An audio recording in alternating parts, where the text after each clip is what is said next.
pedirles el favor que las personas que están presentes, acá en el chat del Meet, voy a enviar un link. Creo que ya lo habían enviado, pero igual lo vuelvo a enviar para que por favor lo diligencien. Ese link tiene dos objetivos. El primero va a servir como soporte para crear la asistencia a la reunión. Acuérdense que acá debemos de dar evidencia de todo lo que estamos haciendo para la alcaldía. Y el segundo, y pensaría yo que es el más importante, como estamos grabando la reunión, hoy vamos a hablar de propiedad intelectual, y digamos que aunado, o digamos que muy cerca a la propiedad intelectual hay una serie de derechos que van involucrados. A nosotros estar haciendo una grabación y ser yo el autor de esta grabación. Algunos de ustedes van a poder quedar registrados. Por ejemplo, en este momento veo algunas fotos. Es probable que alguno de ustedes cuando hable quede grabada su voz. Entonces vamos a necesitar una autorización precisamente para grabar esta sesión. La grabación que estamos haciendo, al menos de mi parte, no tiene ninguna finalidad comercial. Esta grabación no la vamos a replicar después en redes sociales o nada de eso. Esta grabación básicamente va a tener, digamos que, dos finalidades. La primera es que las personas que de pronto no pudieron asistir hoy o que les quede alguna duda puedan volver a ver la grabación de la reunión. Y la segunda es básicamente que pueda quedar o pueda la alcaldía en cualquier momento poder evidenciar lo que hablamos el día de hoy. La dinámica para la charla del día de hoy va a ser la siguiente. Me puse una meta cuando estuve planificando esta charla, y era solamente utilizar una diapositiva. Entonces solamente preparé una diapositiva donde en esa diapositiva trato de reflejar toda la propiedad intelectual. En fin, habrá personas que consideren que lo logré, habrá personas que consideren que no lo hice, pero al menos hoy solamente utilizaré una diapositiva y a partir de ahí daré toda mi exposición. Entonces voy a hablar, esta sesión está programada hasta las 5 de la tarde. Voy a plantear digamos que toda mi charla, y al final daré un espacio para que me hagan preguntas. Y voy a arrancar planteando lo siguiente. Cuando, digamos que he tenido la oportunidad de hablar mucho de propiedad intelectual en los últimos 12 años de mi vida, he hablado mucho de propiedad intelectual y he estado estudiando mucho el tema de propiedad intelectual, y que he podido identificar en este tiempo que hay un desconocimiento con relación a la propiedad intelectual. Muchos emprendedores, muchos empresarios no sabemos qué es propiedad intelectual. De pronto, si eso nos suena como que el intelecto le dicen a uno. Hay personas que tienen un conocimiento, digamos que un poco más profundo. Lo cierto es que a diferencia de otras disciplinas en el derecho, yo pensaría que la propiedad intelectual es una de las más transversales a todas las profesiones. En casi todas las actividades, en casi todas las empresas se generan activos de propiedad intelectual. Y es muy difícil que nosotros entremos a proteger algo que no sabemos que es nuestro, o que entremos a proteger algo que ni siquiera sabemos que ese algo es merecedor de protección.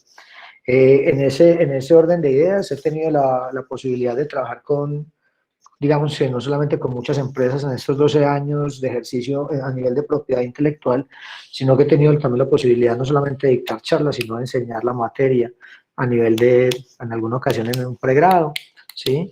Y digamos que con mucha más frecuencia en programas de especialización o de maestría, e incluso en diplomados. ¿A qué conclusión he llegado? Que el número de horas que le dedica uno a esto siempre es corto. Por ejemplo, en los módulos que por lo general me demoro 32 horas, no agoto el tema. El último que tuve la oportunidad de dictar precisamente era la propiedad intelectual en la contratación pública. En ese momento, por ejemplo, estos muchachos pensaban, estos estudiantes de una especialización, pensaban que el sector público no tenía propiedad intelectual. Entonces, todo eso para decirles que estos 110, 105 minutos quizás que vayamos a destinar de parte de nuestras vidas para que el día de hoy hablemos un poco de propiedad intelectual. Simplemente es un abrebocas, simplemente es un tema introductorio y donde el objetivo particular que me he trazado con esta charla es sensibilización en aras de que ustedes como emprendedores salgan de aquí con planes de mejoramiento. Con toda seguridad que aquí quizás yo plantee algunos casos y que algunos casos de pronto sean similares a los que estén viviendo ustedes como emprendedores, y la idea es que esos casos les sirvan a ustedes como referente precisamente para de alguna manera tomar unas mejores decisiones o protegerse como emprendedores o proteger de la empresa como tal, ¿sí? Entonces, en ese orden de ideas vamos a arrancar. Yo voy a, bueno, antes de presentar esa diapositiva, yo quisiera hacer un par de preguntas abiertas, ¿sí? A ver quién quiere contestarlas. Si hay un silencio ensordecedor, no hay problema, pues las contestaré yo. Pero sería muy interesante y muy valioso que de pronto alguno se aventure a contestar. Y voy a arrancar básicamente con 3 preguntas. La primera de ellas, y me la responderá quien lo considere, es ¿qué es capital intelectual? ¿Quién se atreve a responder? ¿Hayan escuchado esa expresión? Capital intelectual. Buenas tardes, señor Andrés. Habla Sandra Ramírez de Capital Semilla. Sandra, ¿cómo estás? Bien, gracias. ¿Eso está relacionado con la gestión del conocimiento dentro de una empresa? Gestión del conocimiento dentro de una empresa, me gusta, vale. Ok, gracias. Saludos a todos. Gracias. ¿Quién más complementa? Capital intelectual, ¿qué será eso? Es el conocimiento. Hola, ¿cómo están? Hola, Daniela, adelante. El conocimiento, pues como todo lo que se ha adquirido y se ha ganado, pues como con el tiempo, con lo que conoces, con lo que has estudiado. Ok. Transformado pues y utilizado en la empresa. Válido, muchas gracias. Una tercera persona, un tercer emprendedor que se aventure. Hola Andrés, ¿cómo Hola. estás? Marcela, ¿cómo estás? Muy bien, Marcela, mira, adelante. ¿cómo estás? Mira, yo entendería que capital intelectual es sobre todo cuando trabajas, por ejemplo, un artista plástico, todo lo que produce a nivel de obra es un capital intelectual, o alguien que escribe un libro, también todo lo que crea alrededor de lo que está escribiendo es capital intelectual, ¿cierto? Okay. Entendería que sí, pero tú nos vas a aclarar mejor el punto, gracias. Bueno, muchas gracias, Marcela. Bueno, a las chicas que hablaron, muchas gracias. Me sirven mucho esas respuestas y quiero básicamente lanzar la segunda pregunta para ver para ver hasta qué punto cambian las definiciones que nos dieron. Piensen en que si yo estuviese el día de hoy con un gráfico, ese capital intelectual sería una bola de este tamaño, una esfera de este tamaño, ¿sí? Vamos a hacer la segunda pregunta y ahorita vemos de qué tamaño es esta segunda esfera. ¿Qué son activos intelectuales? ¿O qué son activos intelectuales? Ya, digamos que lanzamos una primera pregunta, capital intelectual. Esta segunda es qué son activos intelectuales o qué son activos intangibles, que los podemos manejar como sinónimo. ¿Quién se aventura a dar una respuesta? O si las chicas que ya respondieron se mantienen en su definición y entonces consideran que capital intelectual es igual a activos intelectuales o activos intangibles. ¿Quién me ayuda ahí? Hola Andrés. Hola Carlos, ¿cómo estás? Adelante. Bien. Bueno, yo entiendo por activos intangibles los activos que construye una empresa que no son materiales y que están relacionados con, pues, como es el tema de la marca, como es el tema de las patentes, o sea, lo que se construye, porque pues, de por sí no tiene valor per se, sino que con el tiempo se ha construido y que se le ha dado un valor a algo que es inmaterial, como en el caso de una marca o una patente. Muchas gracias, Carlos, muy amable. Una segunda respuesta a esa pregunta de qué es un activo intelectual o qué es un activo intangible. Hola, ¿me escuchan? Sí, señor. Adelante, Juan David. Listo. Yo diría que el capital intelectual comprende tanto la propiedad intelectual como el activo intelectual. La diferencia sería que el activo intelectual pues no puede como protegerse como tal, y la propiedad intelectual sí. Entonces sería como ese bloque grande que es capital intelectual, y de ahí se derivaría activo intelectual y propiedad intelectual. Excelente, ya usted se me adelantó porque entonces ya vamos, tenemos el grande, capital intelectual, activos intangibles. Y la última pregunta, ¿qué es entonces propiedad intelectual? Capital intelectual, activos intelectuales o activos intangibles, propiedad intelectual. ¿Sí? Entonces quiero que pensemos como en esas tres preguntas, y al final van a tener respuestas obviamente diferentes, ¿sí? Y todo parte, digamos que de la expresión capital, quiero arrancar desde ahí. Tradicionalmente, cuando hemos hablado de sociedades comerciales, hablando de sociedades comerciales, estoy hablando de personas jurídicas legalmente constituidas, al menos en el mundo del emprendimiento. La gran mayoría de personas jurídicas serían sociedades comerciales tipo SAS, las famosas sociedades por acciones simplificadas. Pero tradicionalmente en las sociedades comerciales, cuando los socios hacen aportes, ¿sí?, a esa sumatoria de los aportes de los socios se les llama capital social, ¿sí? Entonces se entiende como el capital, esa sumatoria de aportes que hacen los socios a la sociedad. Un primer concepto que digamos que no tiene que ver con capital intelectual, pero capital social, capital intelectual se empiezan como a relacionar. Entonces, de alguna manera nos traemos ese concepto que se utiliza en las sociedades comerciales como capital, entendiendo capital como algo valioso, algo que se utiliza en un proyecto de empresa o algo que se utiliza al interior de una empresa, ¿sí?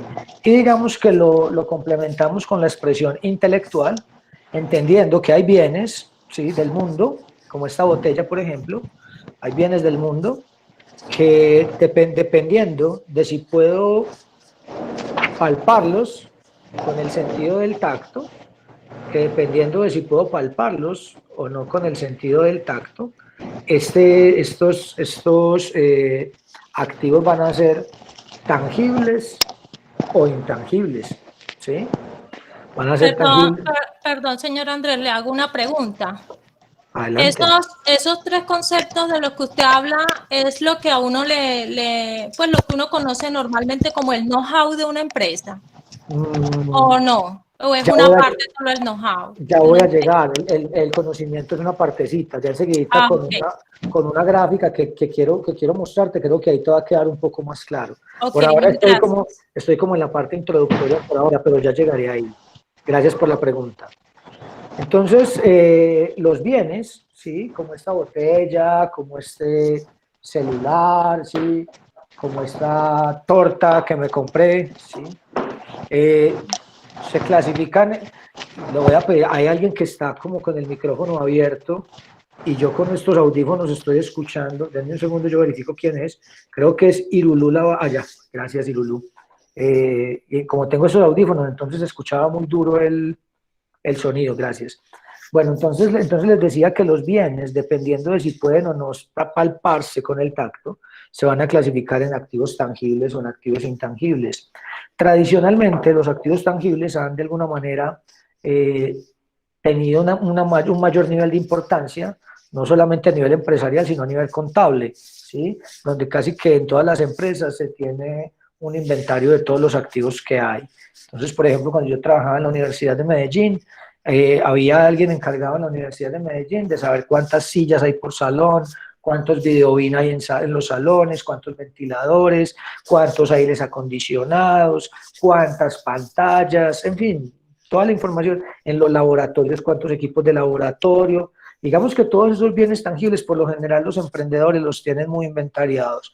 Lo más seguro es que algunos de ustedes que vayan a utilizar los recursos de Capital Semilla para comprar maquinaria, con toda seguridad que van a tener esa maquinaria pendientes, porque son activos tangibles y generalmente o tradicionalmente los seres humanos hemos volcado nuestra visión y nuestro interés hacia este tipo de activos.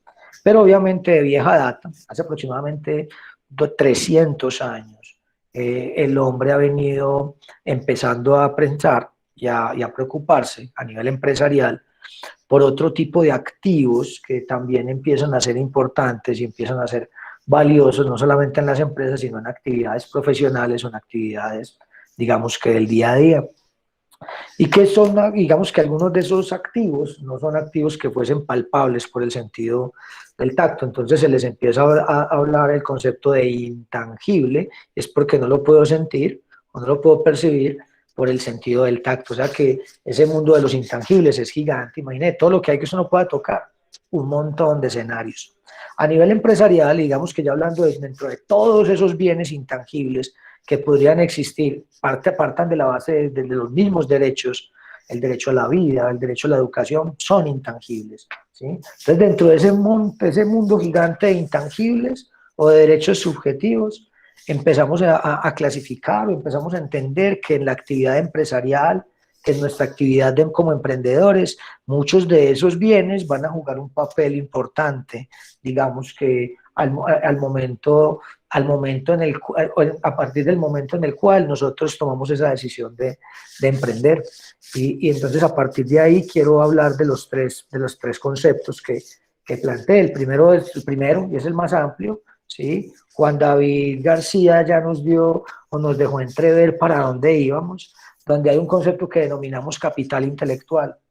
Y ese capital intelectual, digamos que vamos a incluir todos aquellos activos, ojo, todos aquellos activos y personas, ojo con esto, aquí está la gran diferencia, todos aquellos activos y personas que de alguna manera le aportan o le generan valor al proyecto de empresa, le generan valor al emprendimiento. ¿Qué vamos a tener en cuenta acá? Que el capital intelectual de la compañía no se puede cuantificar, no se le puede dar precio al capital intelectual. Muchas veces algunas acciones de las cuales se tornan, o digamos de las cuales se llevan a cabo en el capital intelectual podrían influir en el precio o valor de la compañía, pero no se le puede dar un valor al capital intelectual. ¿Por qué? Porque mire que parte de la base de que en el capital intelectual de una compañía incluimos a las personas, ¿sí? Y no es que hayamos vuelto a la época del esclavismo, donde los seres humanos eran dueños o tenían derechos sobre otros seres humanos, no. Y aquí voy a hacer una primera claridad, y es que cuando yo esté hablando con ustedes en el marco de Capital Semilla o en el marco de una consultoría de propiedad intelectual y yo utilizo la palabra explotación, la vamos a entender en el sentido de poner a un activo de propiedad intelectual a generar rendimientos, ¿sí? Ese es el concepto de explotación que vamos a utilizar acá. No lo vamos a entender como que, digamos, que permitan dentro de la literalidad de la expresión, donde muchas veces cuando hablamos de explotación es porque estamos pensando que alguien lo están explotando, ¿sí? O que le están sacando el jugo cuando no se le debería sacar tanto el jugo, por así decirlo. Entonces, explotación es básicamente un activo intangible que genere beneficios o provechos para su titular. Entonces, ese capital intelectual compuesto, repito, por todos los activos intangibles de la compañía, ya voy hacia allá, y por todo ese capital humano, es lo que vamos a denominar capital intelectual. Ve, Andrés, ¿y cómo decir que el capital humano? ¿De qué estás hablando? Les voy a poner dos ejemplos para que de alguna manera empecemos a entender un poco mejor de lo que estoy hablando. Voy a hablar de uno de mis referentes, Steve Jobs, ¿sí? Me gusta mucho la manera y lo que él consiguió, pese a que como ser humano de pronto no fuese el ser humano más cálido, pero bueno, qué genio ha sido cálido, pocos quizás. Al final, este señor Steve Jobs, podríamos decir que él haría parte del capital intelectual de Apple, ¿sí? Y piensen en dos momentos fundamentales, y al menos digamos que en los últimos años de Apple. El primero que quiero referenciar, no me voy a referir a la primera salida de Steve Jobs de la compañía, me quiero referir básicamente cuando él retorna a la compañía y básicamente se filtra una noticia en la cual dicen que le habían encontrado un cáncer de páncreas. Ese día las acciones de Apple perdieron dinero en la bolsa. Y el día que fallece Steve Jobs, las acciones de la compañía también bajaron, ¿sí? Caso 1. Caso 2, vamos a hablar, por ejemplo, cuando James Rodríguez fue a jugar al Real Madrid. Cuando James Rodríguez fue a jugar al Real Madrid, o como pongo el ejemplo también, ese ejemplo puede funcionar con cualquiera de estas estrellas, Messi, Cristiano Ronaldo, Mbappé, Neymar, en fin, ahora el último Haaland. Al final, estas personas también le pueden, cuando un equipo de fútbol, que son también empresas, también ellos también son emprendedores del deporte, hacen una contratación.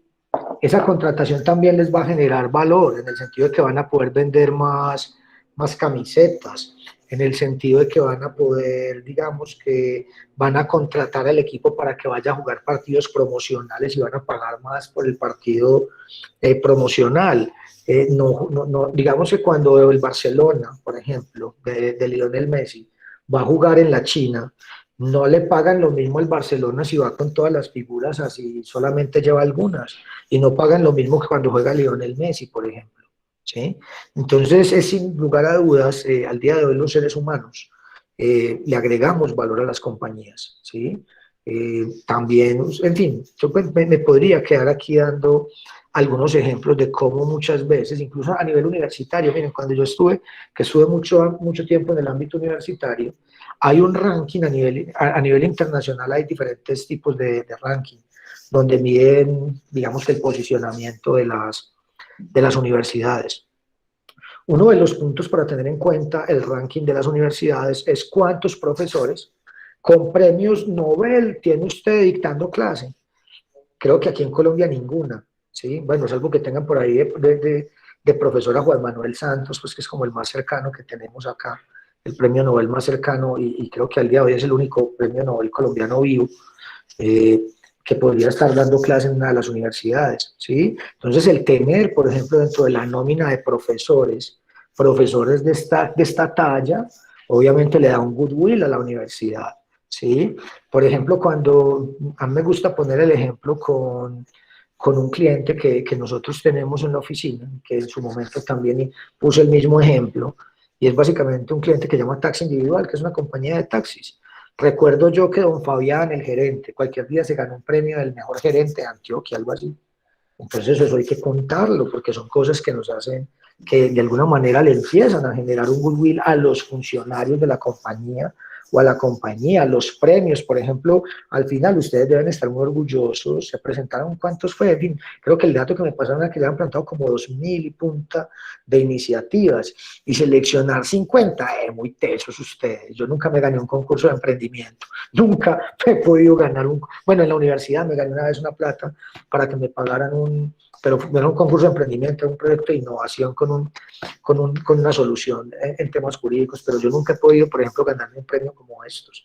Pero entonces cuando va uno a las empresas, incluso muchas veces en la sala de juntas, le tienen a uno ahí las fotos de los premios y los premios ahí puestos, en fin, es muy bacano porque al final eso hace parte de ese capital intelectual. Nadie te va a comprar un premio. Nadie a ustedes les va a comprar el haberse ganado Capital Semilla en la edición, en fin, no me acuerdo, creo que esta es como la 19, me excusan ahí, estar perdido en la edición. Venga, yo pasteleo, denme un segundo que ya me sentí mal. Denme un segundo, yo pasteleo. Hijo de madre, no tengo aquí la edición.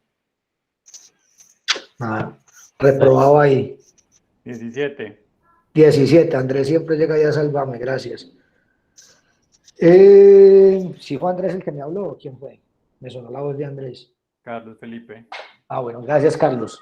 Al final, entonces, miren que el hecho de haber sido ustedes ganadores del 17º concurso de planes de negocio Capital Semilla, a mi modo de ver, es más meritorio que el del 16. El año pasado premiaron 100, este año solamente 50. Entonces, miren que son premios y al final eso no te va a generar valor. Eso no te va a generar un dinero, eso nadie te lo va a comprar, pero sí se le empieza a generar valor a la compañía. Entonces ahí vamos a incluir en capital intelectual, vamos a incluir las personas. Por ejemplo, hay un emprendedor que tiene como socia a una modelo reconocida, eso tiene un valor, eso hace parte del capital intelectual. Incluso el mismo emprendedor, que creo que por aquí lo vi, se llama Hernán, también tiene un reconocimiento muy importante en el sector del emprendimiento donde él está ubicado, ¿sí? Todo eso al final, qué pena con ustedes que no silencié mi celular, todo eso al final empieza a generar valor a la compañía. Y miren, eso yo no lo puedo cuantificar,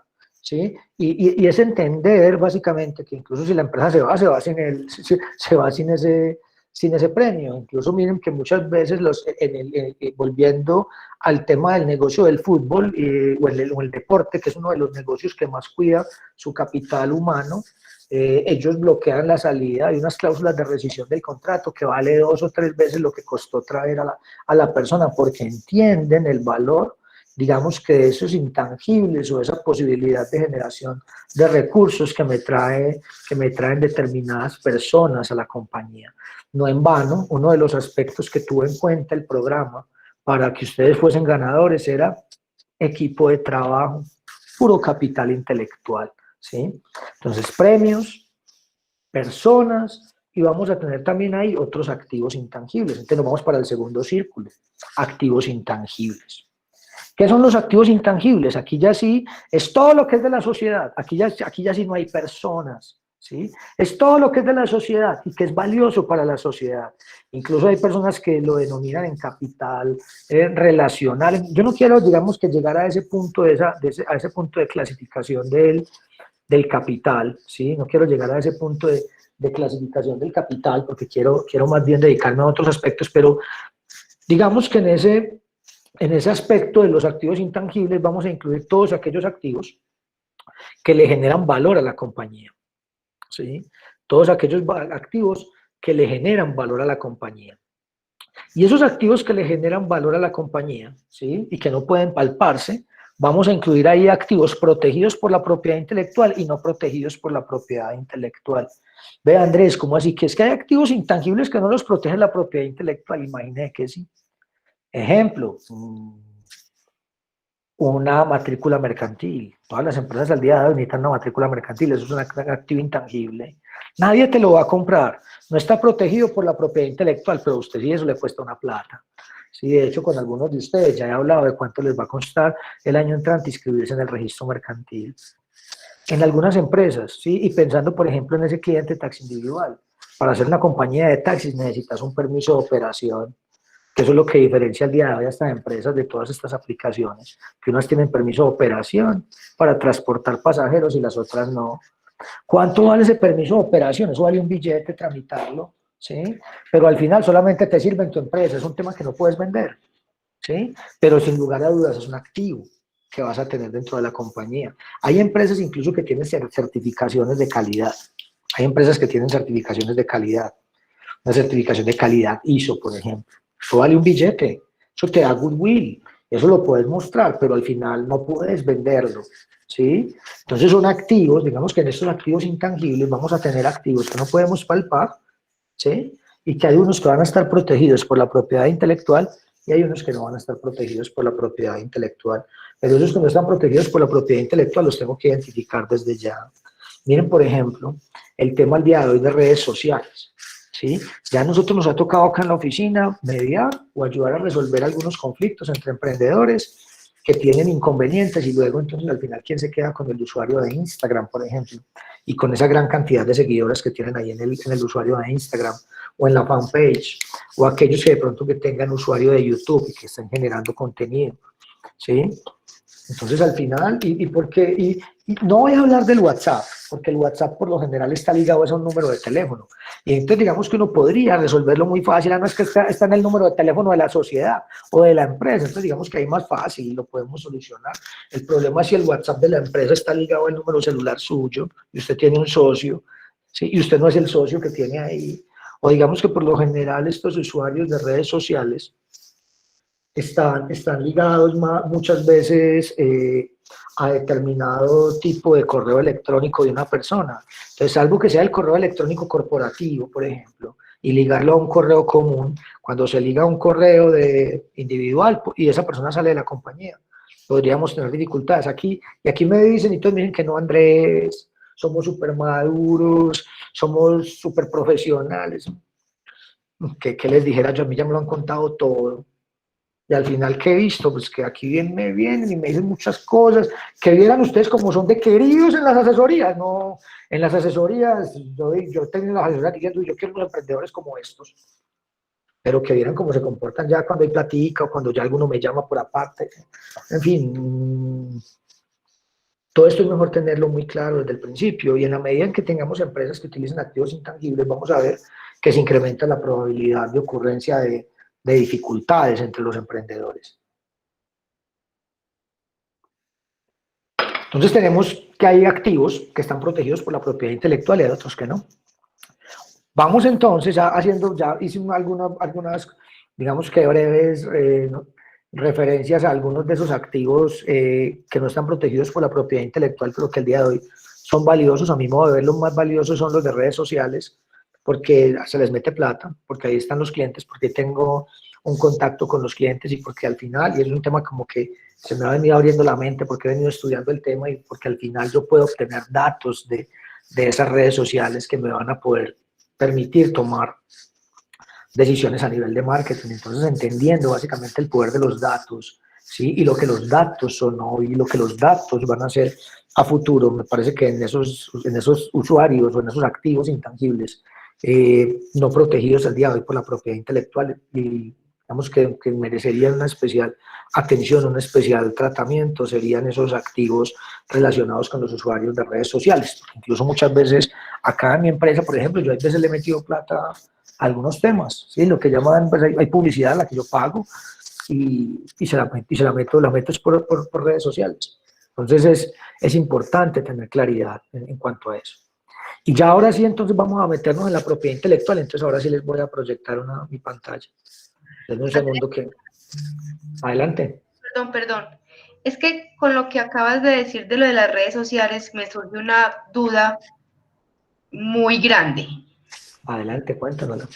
Tengo una chica pues que trabajaba conmigo y digamos que parte de... ¿Qué les estoy proyectando? Permíteme un segundo que no sé qué les estoy proyectando porque tengo aquí varias ventanas abiertas. Ven que no vayas yo a estar proyectando algo que no debo. Y creo que estoy proyectando lo que no es. Denme un segundo.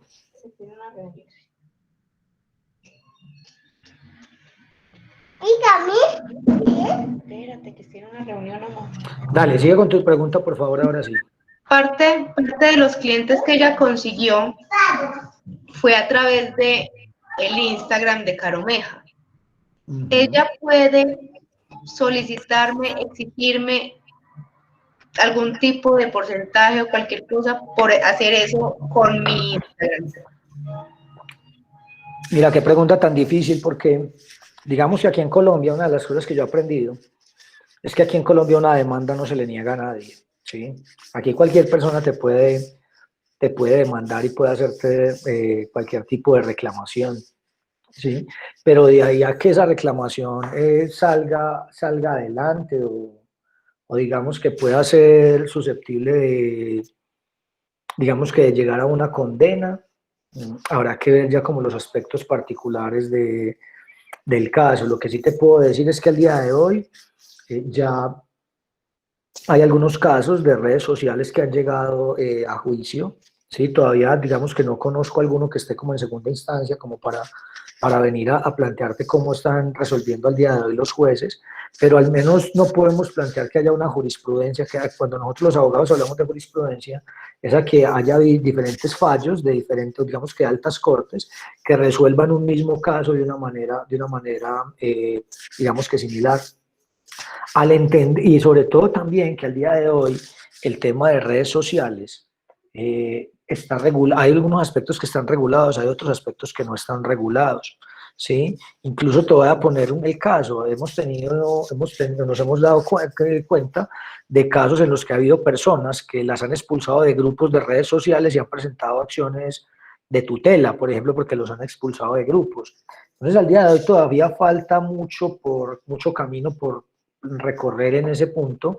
Por eso al final, digamos que la recomendación que nosotros damos es regular eso en el acuerdo privado de socios, para no dejarte así como porque te deje como loca con esa respuesta. Yo diría básicamente que todo dependerá de la manera como ustedes hayan negociado inicialmente, como se haya dado esa relación o esos cierres, ¿sí? Hay documento escrito, no hay documento escrito, cómo se hacía, quién hacía la publicidad, si se repartían las platas, si no se repartían las platas. Entonces, al final no tengo todos los elementos para darte respuesta a esa pregunta, lo que sí te plantearía es que si en algún momento existió de alguna manera un proceso asociativo, ¿sí? Donde ambas hicieron aportes, estuvieron trabajando, estuvieron organizando, y al día de hoy, y digamos que en desarrollo de ese trabajo conjunto, se generó un usuario de redes sociales a través del cual al día de hoy se vienen cerrando negocios, y si yo fuera el abogado de la otra chica o de la otra persona, pues de pronto, y hay abogados que somos como medio problemáticos y buscando plática, buscando negocios. Tengan en cuenta que los abogados también somos emprendedores, y cada que estamos frente a un cliente, es la posibilidad de nosotros hacer una venta, de nosotros hacer un cierre, tal cual como la tienen ustedes. Cuando se sientan con un posible cliente, usted hace todo lo posible por cerrar. Aquí básicamente, si a mí me cayera ese caso, yo haría lo posible por cerrar, y por lo menos hacer un requerimiento privado, a ver si tú nos das plata por ese usuario, ¿sí? Aquí hemos tenido en la oficina varios casos en los cuales hemos iniciado acciones o requerimientos privados, porque consideramos que hay competencia desleal cuando un socio se aprovecha de los activos intangibles de la empresa para su beneficio propio, o cuando ya un tercero que salió de la compañía y no están muy claras las reglas de la salida ni las condiciones de explotación de los activos de la compañía, lo hacemos. Y miren, y aquí aprovecho, esa es una de las razones por las que en este tipo de concursos exigimos, o la alcaldía exige el acuerdo privado de socios para desembolsos, porque si esos problemas los tenemos con activos intangibles, pues con activos tangibles, con plata que se les va a dar para que en algunas ocasiones saquen activos intangibles, en otras ocasiones activos tangibles. Activos tangibles, de pronto la pelea iba a ser por quién se queda con el computador o quién se queda con la máquina, ¿sí? En activos intangibles es un poco más complejo, quién se queda con la marca, quién se queda con el registro sanitario. Permítanme un segundo. Sí, Lucecita, ¿me regalas por favor un tinto? Y agüita, por favor. ¿Quién se queda con la marca? ¿Quién se queda con el registro sanitario? ¿Sí? Y al final, ¿qué hemos entendido? Pues que es que las empresas y los seres humanos arrancamos en sociedad, y hay veces no seguimos en sociedad. Para darles un dato, nada más en estos días de reuniones que llevo, ya en una sociedad entendimos que se habían confundido entre quién es equipo de trabajo y quiénes son socios, ¿sí? Perdón, 3. Y entonces ahí hay que recomponer algo. Y tenemos otras 2 sociedades donde hay un incumplimiento en el pago de un aporte, unos retrasos, y entonces la pregunta de la socia sigue, no sigue. Tenemos también otro caso, básicamente, donde luego de la reunión que tuvimos, uno de los socios después me escribió: no, hermano, o sea que yo aquí pensándolo bien, decidimos que yo no voy en la sociedad y voy a renunciar al premio. O sea, ya nosotros entendemos cómo es esta dinámica. Y cuando hay activos de propiedad intelectual involucrados acá, el tema va a ser un poco más complejo. Entonces esa pregunta, Carolina, es muy compleja. Esa pregunta que tú estás haciendo, tendrías para responderla, necesitaría siempre responderla de manera concreta, porque responderla como lo acabo de hacer de manera en abstracto es muy complejo. Pues puede ser sí o puede ser no. Tendré que tener mayores elementos y revisar el caso puntual para poder entrar a tomar una decisión, o para poder, digamos, que tener claridad en cuál sería como la hoja de ruta para minimizar riesgos a futuro. Bueno, ahí básicamente les estoy compartiendo la única diapositiva que utilizaré el día de hoy, ¿sí? Y ahí está, digamos que un resumen, ¿no?, de manera gráfica, que quise mostrarles ahí algunos de esos activos de propiedad intelectual, ¿sí? Y a partir de ahí voy a arrancar entonces mi discurso. Ve, Andrés, ¿y por qué le pusiste activos de conocimiento? Generalmente, la propiedad intelectual, podrá haber algunos casos excepcionales como son las marcas, los nombres comerciales, ¿sí?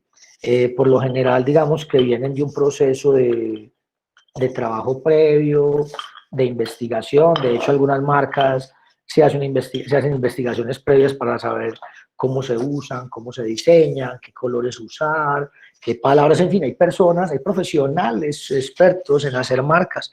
Entonces, acá el que no se sienta cómodo leyendo la expresión activos de conocimiento, entonces por favor lea activos de propiedad intelectual, ¿sí? Y básicamente podemos plantear que la propiedad intelectual se divide en 3 grandes grupos, que son ese rojo, ese azul y ese amarillo que ustedes están viendo en la diapositiva que estoy proyectando.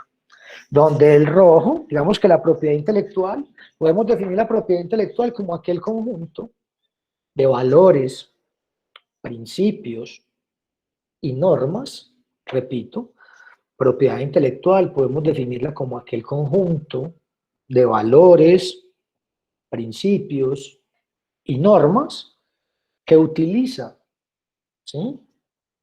O digamos que conjunto de valores, principios y normas que se encargan más bien, que se encargan de proteger las creaciones del intelecto humano, que se encargan de proteger las creaciones del intelecto humano.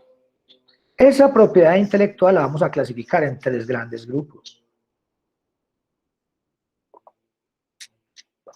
Primera categoría de grupo, lo vamos a denominar derechos de autor y conexos, ¿sí? Que es básicamente el recuadro rojo que encuentran ahí en la diapositiva.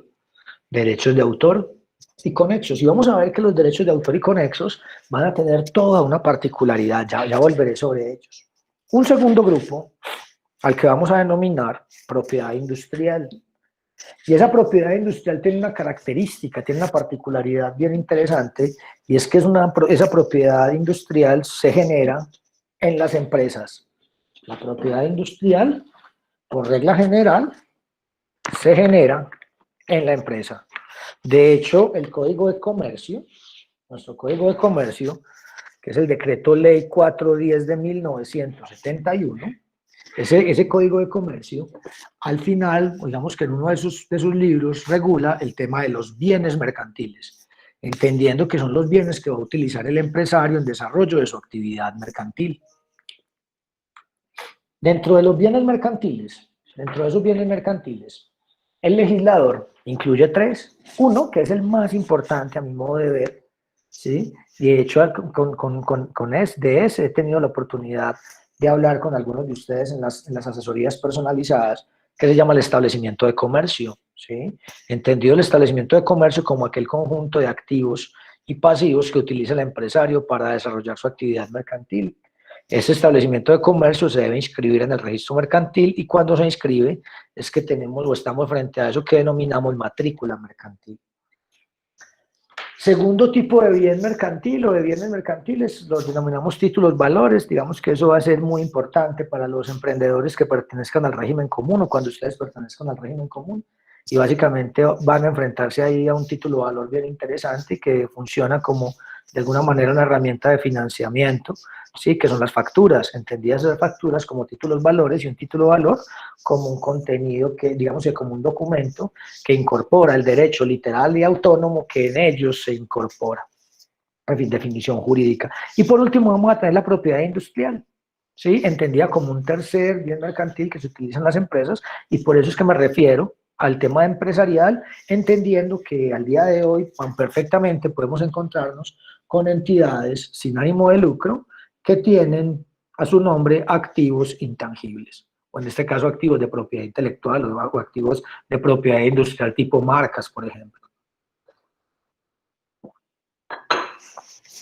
Un tercer grupo que incluso ahí yo lo puse de manera incompleta, porque lo quise hacer, como les digo, esto lo preparé más para empresarios que otra cosa, pero ese tercer grupo, el que denominamos protección especial, se puede denominar mundo verde y digamos que y autóctono, por así decirlo, o tradicional.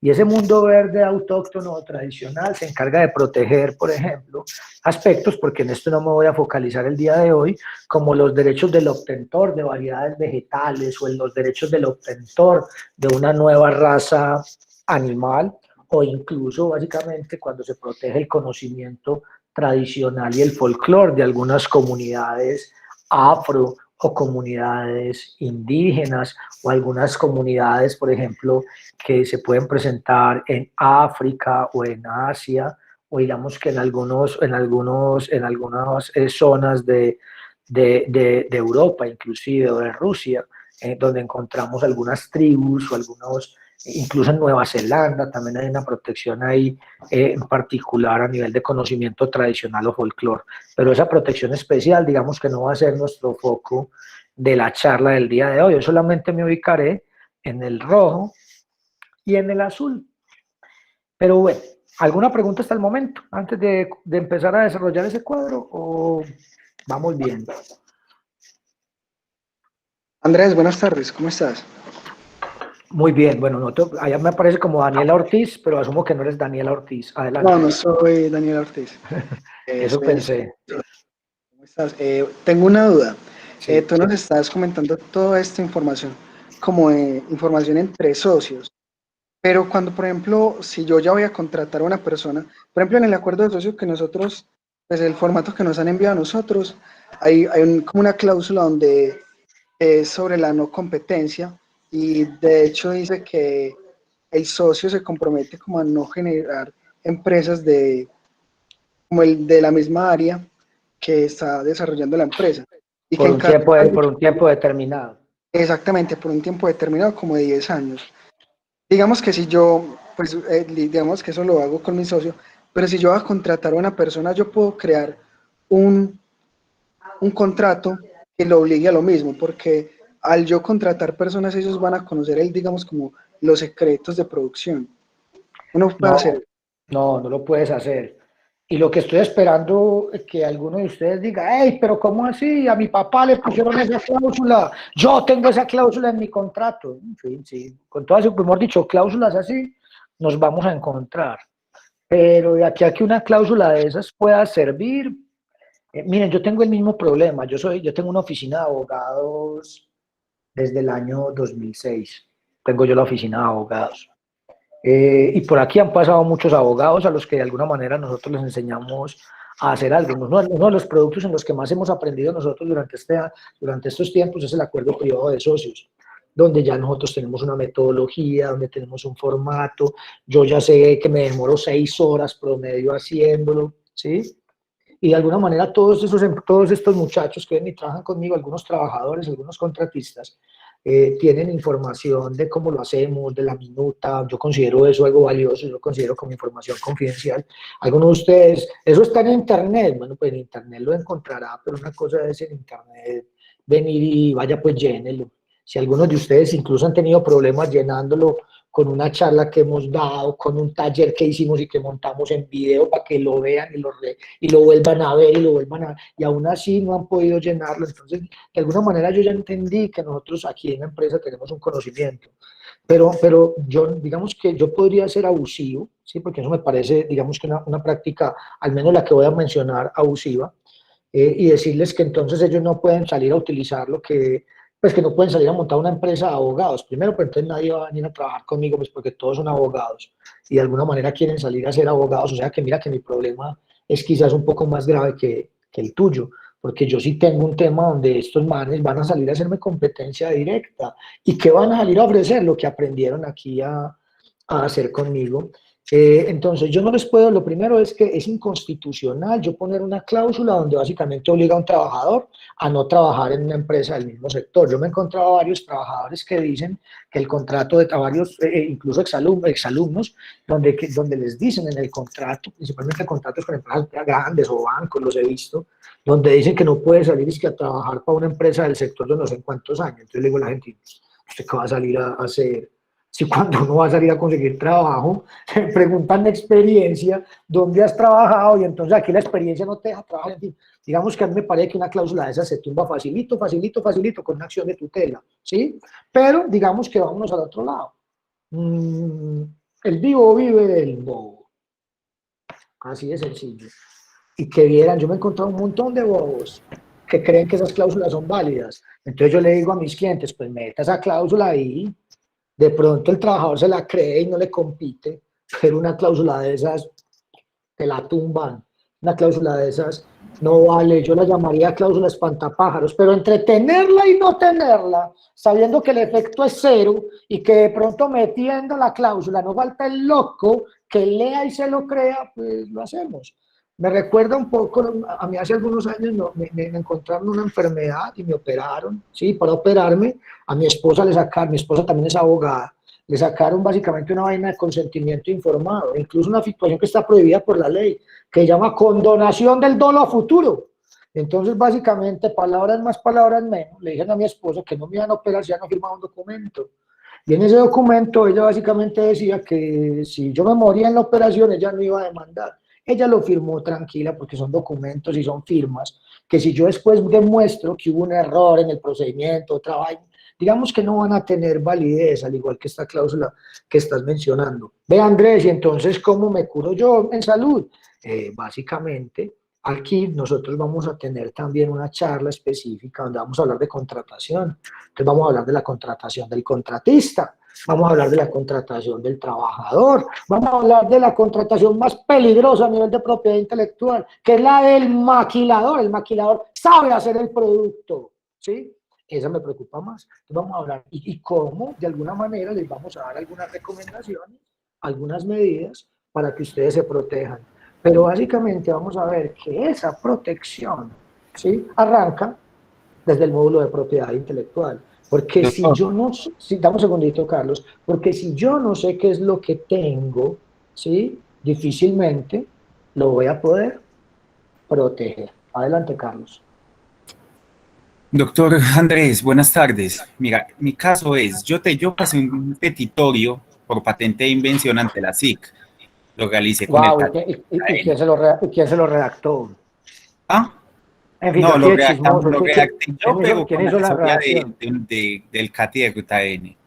Qué pena si no lo escucho, es que no tengo audífonos y suena bajo.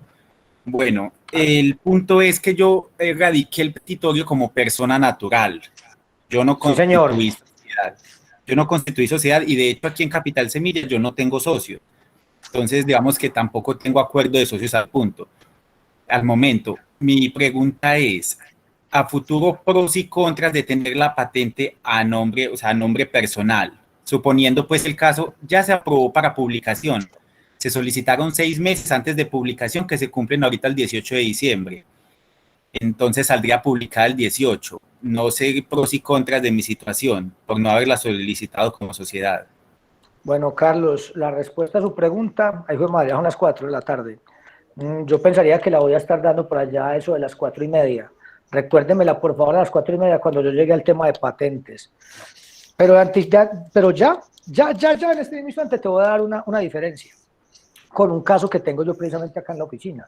Al día de hoy nosotros estamos demandando, tenemos básicamente un proceso en el cual hay una infracción de patentes. ¿Cuál es la diferencia, por ejemplo, en que la patente esté a nombre de una persona natural a que la patente esté a nombre de una persona jurídica? Que a las personas jurídicas no les duele. Las personas jurídicas, Carlos, no sufren, ¿sí? Las personas jurídicas no se ponen tristes, mientras que las personas naturales o físicas como nosotros sí nos da tristeza, sí nos da impotencia, nos da frustración. Para ir más claro, cuando la patente está a nombre de una persona natural y hay infracción, podemos pedir perjuicios morales.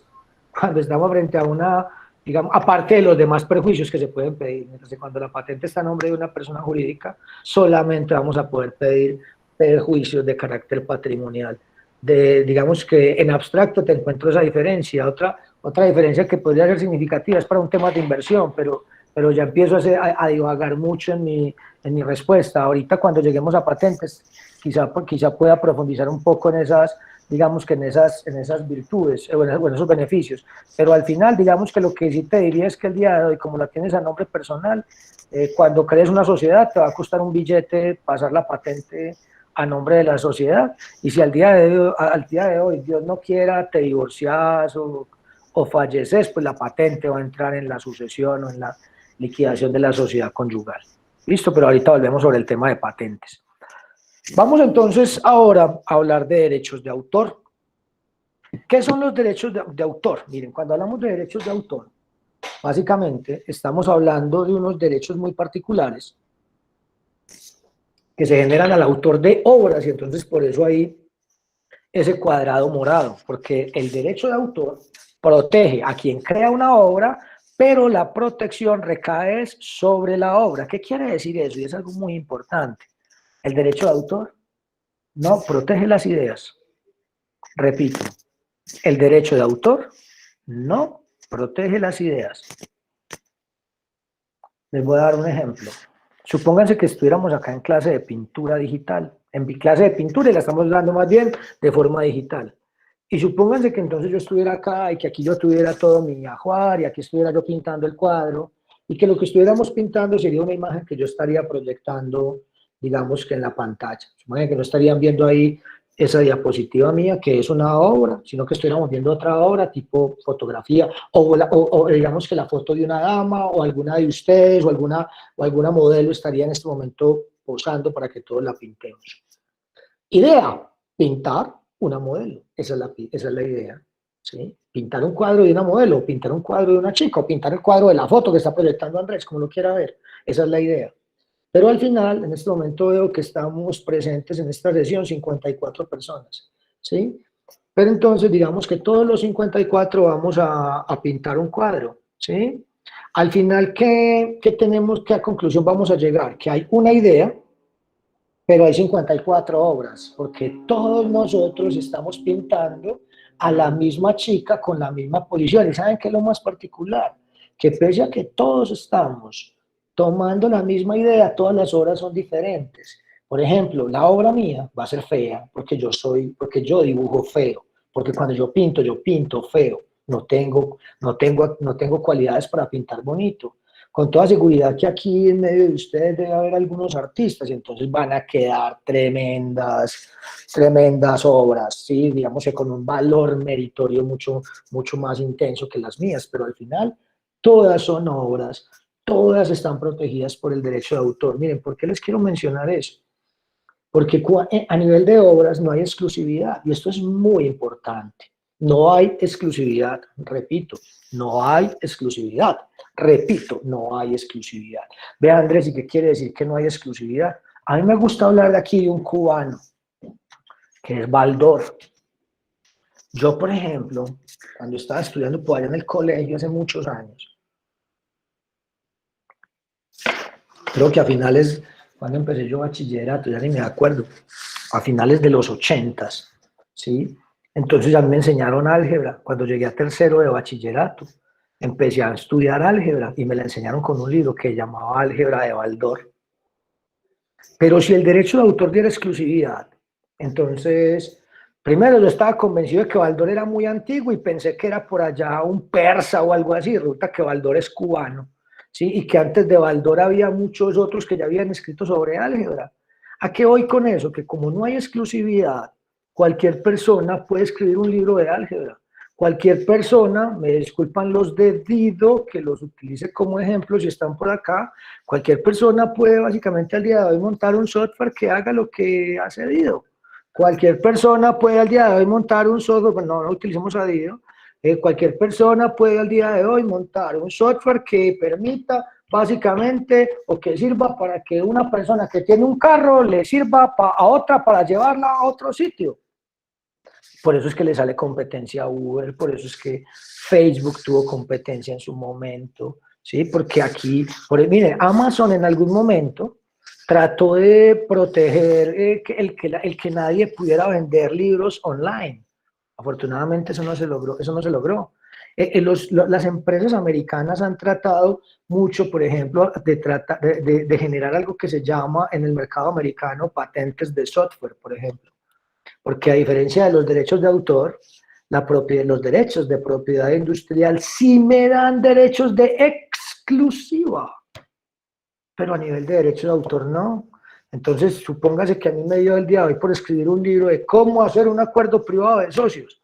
Sería súper bacano para mí, ¿sí? Si yo soy el que crea ese libro y me dieran la exclusividad, porque entonces nadie más podría escribir cómo hacer acuerdos privados de socios. Y ve cómo el conocimiento, cómo el arte se cerciona, pues digamos que se cercenaría el crecimiento, digamos que del arte, de la cultura, del conocimiento, si al final se dan exclusividades o si se dan derechos de exclusiva. Ahora, lo que sí te da un derecho de exclusiva es el derecho que tenés sobre tu obra. Vos sí puedes definir, yo por ejemplo, ustedes ahí están viendo una obra mía, que es esa diapositiva que están viendo, en la manera como yo elegí colores, feos o no, pero elegí colores, incluso traté de combinar, entonces hay una base que es roja, azul, amarillo, y entonces van a encontrar tonalidades de morado, verdes, amarillos, naranjas, porque al final, esa era como la idea que yo quería dar. Y eso es una obra y está protegida por el derecho de autor. Y entonces, si alguno de ustedes algún día yo veo que está utilizando esa vaina por allá y tiene su logo, de pronto va a tener problemas conmigo, porque como la obra es mía y yo como autor, yo decido dónde se usa, cómo se usa, para qué se usa, ¿sí? Entonces, cualquier persona que vaya a utilizar mi obra me tiene que pedir permiso, ¿sí? Miren, les cuento un caso. Miren, les cuento un... Adelante, ¿alguien iba a decir algo? Sí. Entonces, por ejemplo, si en este caso, digamos que yo voy a hacer lo mismo que estás haciendo en este caso, y tomo toda esta obra, que tiene unos colores particulares, con unos textos específicos, y monto una diapositiva que no diga activos de conocimiento, sino activos de propiedad intelectual, y mantengo esa misma estructura, pero le cambio el diseño y le hago un montón de modificaciones, pero la estructura sigue siendo la misma y el contenido el mismo. Hasta ahí, ¿cómo se protege? ¿Ahí se protegería? ¿Se podría o no proteger esta obra? Mira, lo que pasa es que estás haciendo una pregunta muy difícil, porque al final es más como me sienta yo como autor con relación a mi obra, si la estás utilizando bien o si la estás utilizando mal, ¿sí? Ese derecho, por ejemplo, hay un derecho de autor, lo que pasa es que voy por partes, ¿sí? Pero al final, antes de llegar a qué derechos se tienen a nivel de morales y derechos patrimoniales, lo que te quiero plantear es que al final, digamos que si tú, por ejemplo, esa diapositiva tiene una finalidad y es representar, digamos que la protección de algunos activos que se generan en las empresas, ¿sí? Si tú, por ejemplo, encuentras una forma de presentarla diferente, ¿sí? Con colores diferentes, digamos que no utilizas digamos que estoy tratando, al final si tú ves, eso todo es un rectángulo formado por cuadros y rectangulitos, ¿sí? Si al final tú montas eso en un círculo, ¿sí? Si tú lo montas en un triángulo, porque perfectamente podrías montar esa vaina en un triángulo y darle jerarquías, ¿sí? Yo pensaría que no estarías violentando mis derechos de autor. Pero si veo que utilizas y que simplemente le cambiaste el tema, que ya no dice activos de conocimiento, sino que dice activos de propiedad intelectual, el mismo cuadro, yo de pronto sí me voy a sentir mal y podría hacerte un requerimiento, ¿sí? Un requerimiento. Pero al final, Juan, digamos que va a depender de múltiples variables, ¿sí? Porque digamos que el concepto de obra es tan amplio, ¿sí? Y al final, cuando hablamos de obra, siempre hay un mérito de la obra, y es cómo se siente el autor con su obra y con el tratamiento que se le está dando a la obra como tal. Yo, por ejemplo, tuve el caso de un profesor mío, que el hombre escribió un libro sobre derecho de tierras. El hombre escribió un libro sobre derecho de tierras y un notario muy conocido creó como la introducción al libro, ¿sí? Y básicamente puso, como diría el doctor fulanito de tal, 2 puntos, y transcribió todo el libro, todo. Y entonces, en el caso de derechos de autor, porque hubo un caso de derechos de autor ahí, casi hay demanda, no hubo demanda porque hubo conciliación, el otro autor, el supuesto autor, se pretendía escudar en que él había citado, pero citó todo el libro. Yo no puedo citar todo el libro y poner todo el libro entre comillas. El autor, el verdadero autor del libro, pese a que lo estaban citando, no se sintió bien, porque generalmente cuando tú haces una cita, tú citas una cápita del libro, una página, decir mucho, un párrafo, una idea, pero no todo el libro. Entonces, al final dependerá de muchas variables, Juan, cuando se da una violación de derechos de autor, ¿sí? Aquí yo haría otra precisión que es bien importante tenerla clara, y es que como estamos ya en un mundo globalizado, cuando hablamos de derechos de autor, tenemos que identificar que hay 2 grandes sistemas en el mundo que hablan de derechos de autor.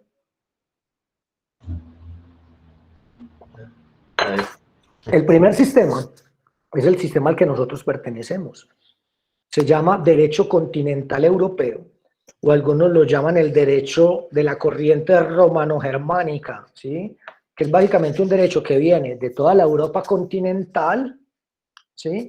Y gran parte, yo me atrevería a decir que casi toda Latinoamérica.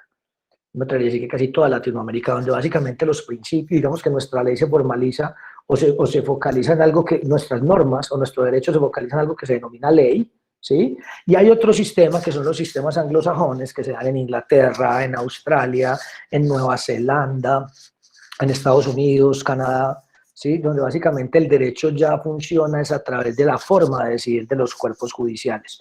¿Por qué les hablo de esto? Porque para nuestra corriente, Europa, Latinoamérica, el derecho de autor, como su nombre lo dice, se maneja como derecho de autor, ¿sí? Es decir, se le da una prelación a nivel de protección al autor como tal. Y eso es lo que a mí me asusta muchas veces de los proyectos de emprendimiento focalizados en temas de empresas de economía naranja que todavía no están constituidas, precisamente por el tratamiento que aquí en Colombia le damos al derecho de autor, distinto al tratamiento que se le da en el sistema anglosajón. En el sistema anglosajón se llama copyright, ¿sí? Y si usted lo traduce, o hace una traducción simple, va a traducir como derecho de copia, ¿sí?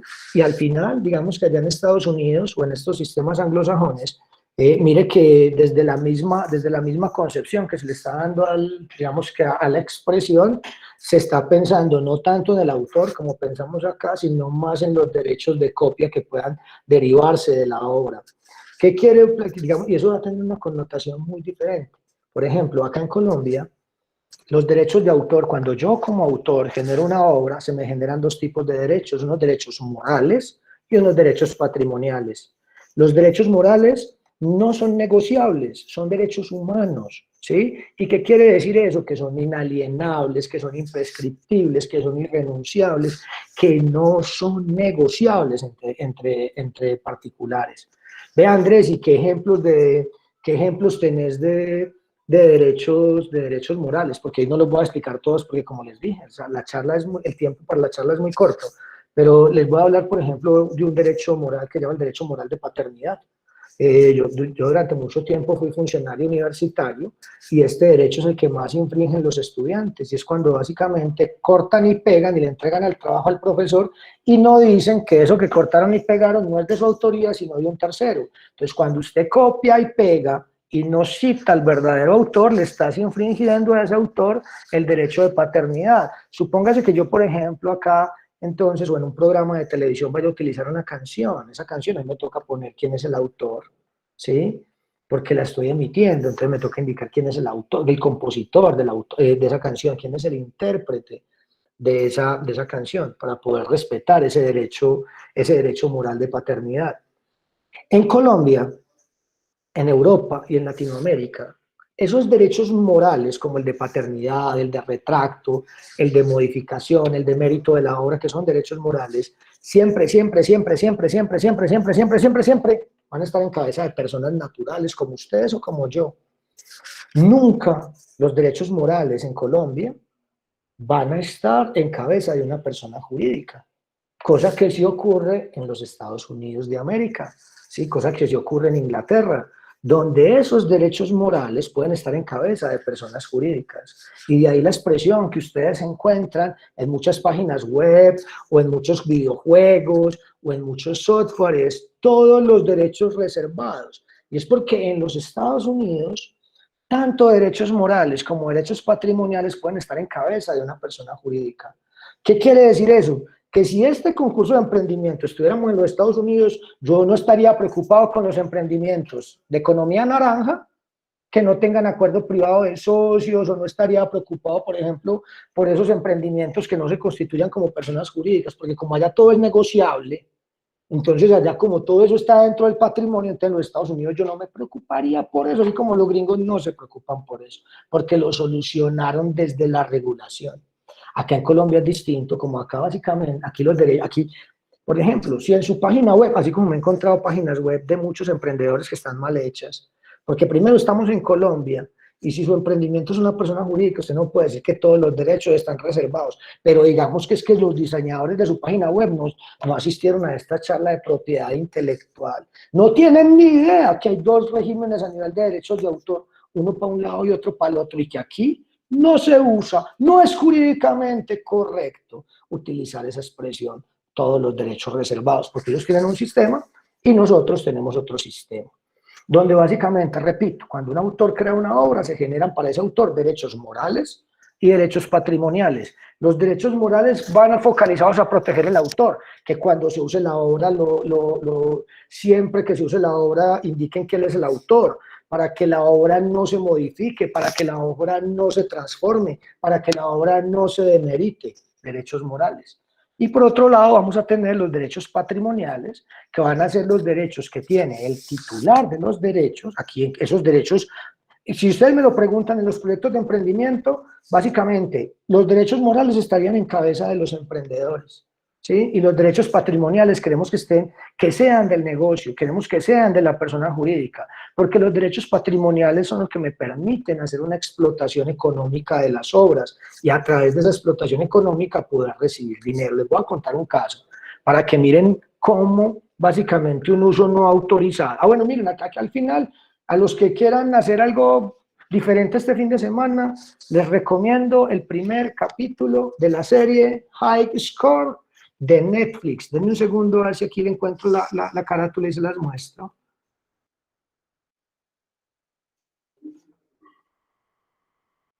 Y la encontré en un segundo. Denme un segundo, ya se les voy a mostrar. Voy a cambiar aquí lo que les estoy proyectando.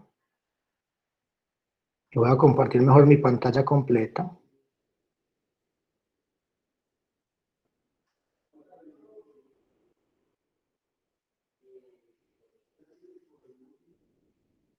Y entonces miren, pueden verse este documental, está en Netflix, se pueden ver el primer capítulo y creo que incluso hay algunos capítulos filtrados en YouTube, ¿sí? Véanse el primer capítulo, ¿sí? De pronto algunos que sean más viejitos como yo van a poder recordar unos casos de plagio que se dieron respecto a una compañía que se denomina Atari, no sé si todavía existe, creo que ya no existe, Atari, donde básicamente les copiaron los juegos, se los modificaron sin permiso, ¿sí?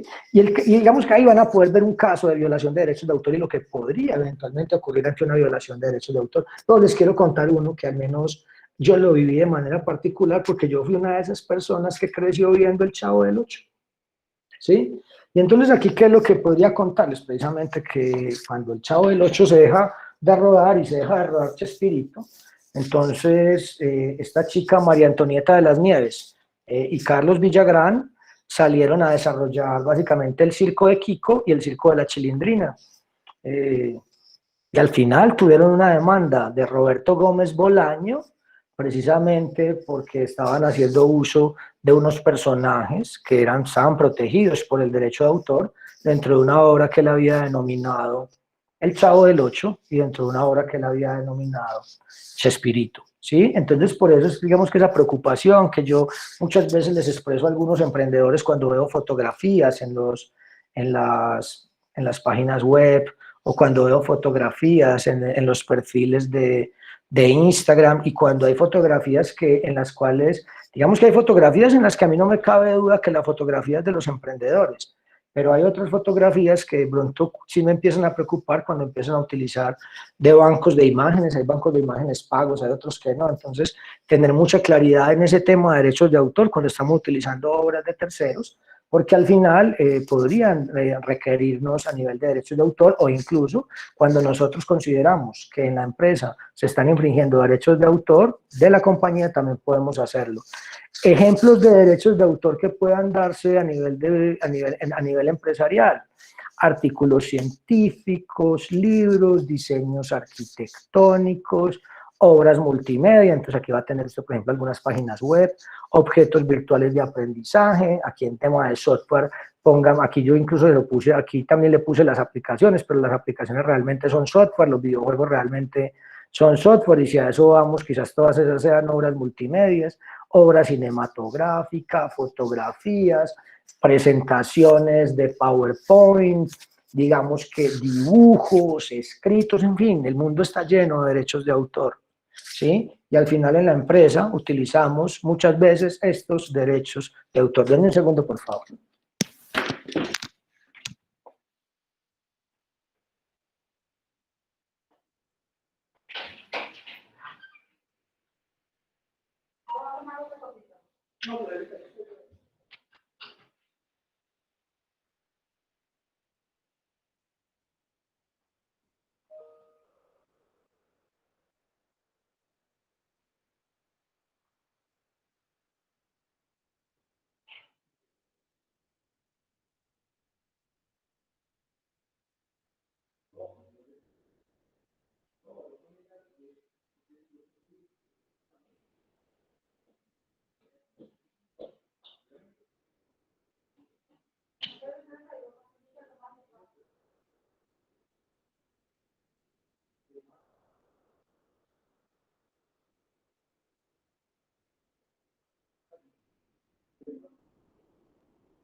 Listo, volví.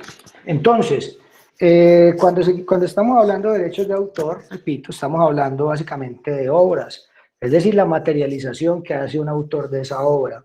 Esos derechos que se le generan al autor respecto de la obra pueden ser derechos morales y patrimoniales. Los morales no son negociables, esos son los que me preocupan a mí como abogado en los proyectos de emprendimiento, y los patrimoniales, si bien son negociables, tienen unos requisitos para hacerlo. Y entonces esa es la pregunta que yo espero que ustedes estén haciendo en este momento. Bueno, Andrés, entonces, ¿cuáles son esos requisitos, sí, que tenemos que, o que se tienen que tenemos que tener en cuenta para poder definir esos derechos patrimoniales de autor? Bien, entonces, lo primero es que tenemos que tener un contrato escrito. Y cuando estamos hablando entre socios, porque hoy solamente hablaré de socios, luego tendré otro espacio para hablar con contratistas o con trabajadores. Cuando estamos hablando de socios, aquí la recomendación, y por eso lo estamos haciendo de manera expresa, en los acuerdos privados de socios, diciendo básicamente o sacando un cuadrito específico, lo estamos manejando como aporte en especie. Cuando un socio aporta un software, entonces le ponemos el cajoncito, la descripción del software y el número de puntos o de acciones que le van a dar a ese socio por recibir ese software. Una recomendación respetuosa es que esto siempre esté acompañado de un anexo, que ese acuerdo privado de socios cuando se esté haciendo un aporte de un software, por ejemplo, siempre vaya acompañado de un anexo, donde ese anexo, digamos que relate, digamos que las especificaciones técnicas que va a tener ese MVP, si es que lo que se negoció fue el MVP, ¿sí? O digamos que la descripción del software hasta donde va la obligación. ¿Para qué? Para poder entender y que quede absolutamente claro que se está cediendo la titularidad sobre ese software. Tengamos en cuenta también que nos podemos encontrar ante una figura que se llama la coautoría. ¿Qué es la coautoría? La coautoría es cuando dos o más personas realizan una obra y la obra no es susceptible de separarse sin que pierda su esencia. Entonces eso nos ocurre principalmente cuando se hace software. ¿Sí? Lo normal es que cuando se hace software participan dos o más personas de la elaboración del software, entonces en estos casos se va a generar una coautoría. Lo que debemos buscar es que en el acuerdo privado de socios quede muy claro que todos los socios, quiénes son los autores o quiénes no son autores, y que los autores estén entregando precisamente esos derechos en el acápite de aportes, ¿sí? Tengamos en cuenta que la cesión de un derecho de autor nunca se hace en abstracto, siempre se debe hacer de manera expresa. Quiere decir que yo siempre debo indicar cuáles son esos activos de propiedad intelectual que estoy cediendo, ¿sí? ¿Alguna pregunta? Bueno, bien, tengamos en cuenta algo, es que vamos a tener también una charla exclusiva para hablar de empresas de economía naranja. Entonces, en esa charla de empresas de economía naranja, volveremos a hacer hincapié en el tema de derechos de autor, que es fundamental en las empresas de economía naranja. Entonces, de pronto, aquellas empresas que tengan aplicaciones o que funcionen a través de aplicaciones o algo, tranquilos. Vamos a tener otra sesión. Sabíamos que en esta no íbamos a tener la profundidad ni el tiempo para llegar hasta donde debemos llegar. Vamos a tener una sesión específica para empresas de economía naranja. Andrés, pero yo no soy de empresa de economía naranja y quiero asistir. Tranquilo todo el mundo. Vamos a invitar al que quiera asistir, pero ese día va a ser focalizado hacia empresas de economía naranja, ¿sí? ¿Alguna pregunta con relación al tema de derechos de autor antes de pasar a propiedad industrial? Andrés, hola. Tengo una duda. En la parte Adelante. ¿Cuál es que es tu nombre, perdón? José Miguel. José Miguel, qué pena, es que yo me guío por el nombre que me aparece aquí. Adelante, José. Tranquilo. ¿Me puedes mostrar nuevamente la presentación? Eso. Entonces, en la parte de derechos de autor hay una sección que dice artículos científicos. Quiero hacerte una pregunta. Y Venga, una cosita ahí, José. Ese listado que aparece ahí es meramente enunciativo, hay muchos más, ¿sí? Hay muchas más obras, o sea, ese simplemente es enunciativo. Ve, Andrés, ¿y por qué no los pusiste todos? Por el espacio que tenía en la diapositiva, pero tiene muchísimos más. Continúa con tu pregunta, José, por favor. Por ejemplo, en nuestra idea de innovación, yo estoy un poco preocupado porque mi profesor de posgrado me está diciendo que el siguiente semestre, ya ahora termino por ejemplo la especialización, que el siguiente semestre matricule la maestría con el proyecto que estoy haciendo en Capital Semilla para sacar un artículo científico. Tengo un temor, digamos que de pronto al sacar un artículo científico en la universidad, ya cuando nosotros seamos empresa, reclame de pronto algunos derechos de patrimonio. ¿Sabes de algunos casos tenés conocimiento de eso? Mira, generalmente, digamos que aquí soy testigo de oídas porque pues, desafortunadamente no fui partícipe de esa operación, me hubiese gustado mucho haber participado de ella, pero generalmente dicen que Google o que Stanford tiene derechos porcentuales en Google, porque cuando Google arrancó, lo hizo en las instalaciones de la universidad y utilizó los servidores y de alguna manera recursos de la universidad para empezar a operar. Y eso tiene que ver, José, precisamente con la concepción de, digamos, de lo que entendemos acá en derecho de autor y lo que entienden allá por copyright. Como allá eso funciona de una manera diferente, en Estados Unidos sí se podrían dar ese tipo de circunstancias, pero aquí, yo le puedo poner aquí $1.000.000, aquí en esta mesa, yo le puedo poner aquí a usted $1.000.000 y ese $1.000.000 no le escribe, pero ni una línea del artículo, no le escribe el título del artículo, pues se lo garantizo. Entonces aquí el hecho de que al final tú lleves y en la maestría escribas un artículo científico, en ningún momento le va a dar derechos a la universidad sobre tu empresa. Es más, te anticipo aquí algo, a las universidades no les interesa tener derechos patrimoniales sobre los artículos científicos. Las universidades antes lo que quieren es que los profesores escriban y que ese artículo científico lo publiquen por allá en una revista indexada para que le dé puntos al grupo de investigación y para que le dé puntos básicamente al profesor. Pero los derechos cuando se publican terminan siendo de la revista, no de las universidades. Veo, Andrés, entonces la revista va a terminar teniendo derechos sobre mi empresa. No, jamás de los jamases, ¿sí? Eso ocurría porque aquí, José, en nuestro medio, los únicos que tenemos la capacidad de crear somos los seres humanos. No sé si con eso respondí tu pregunta. Andrés, sino que nuestra asesora que está en la parte de alimentos nos dijo que tuviéramos mucho cuidado porque aquí, por ejemplo, en la de Antioquia sí sucede una situación así, que pues ella nos preguntó al principio que si nosotros habíamos hecho, por ejemplo, los experimentos de la producción de lo que vamos a hacer en los laboratorios de la universidad, y yo le dije pues que no.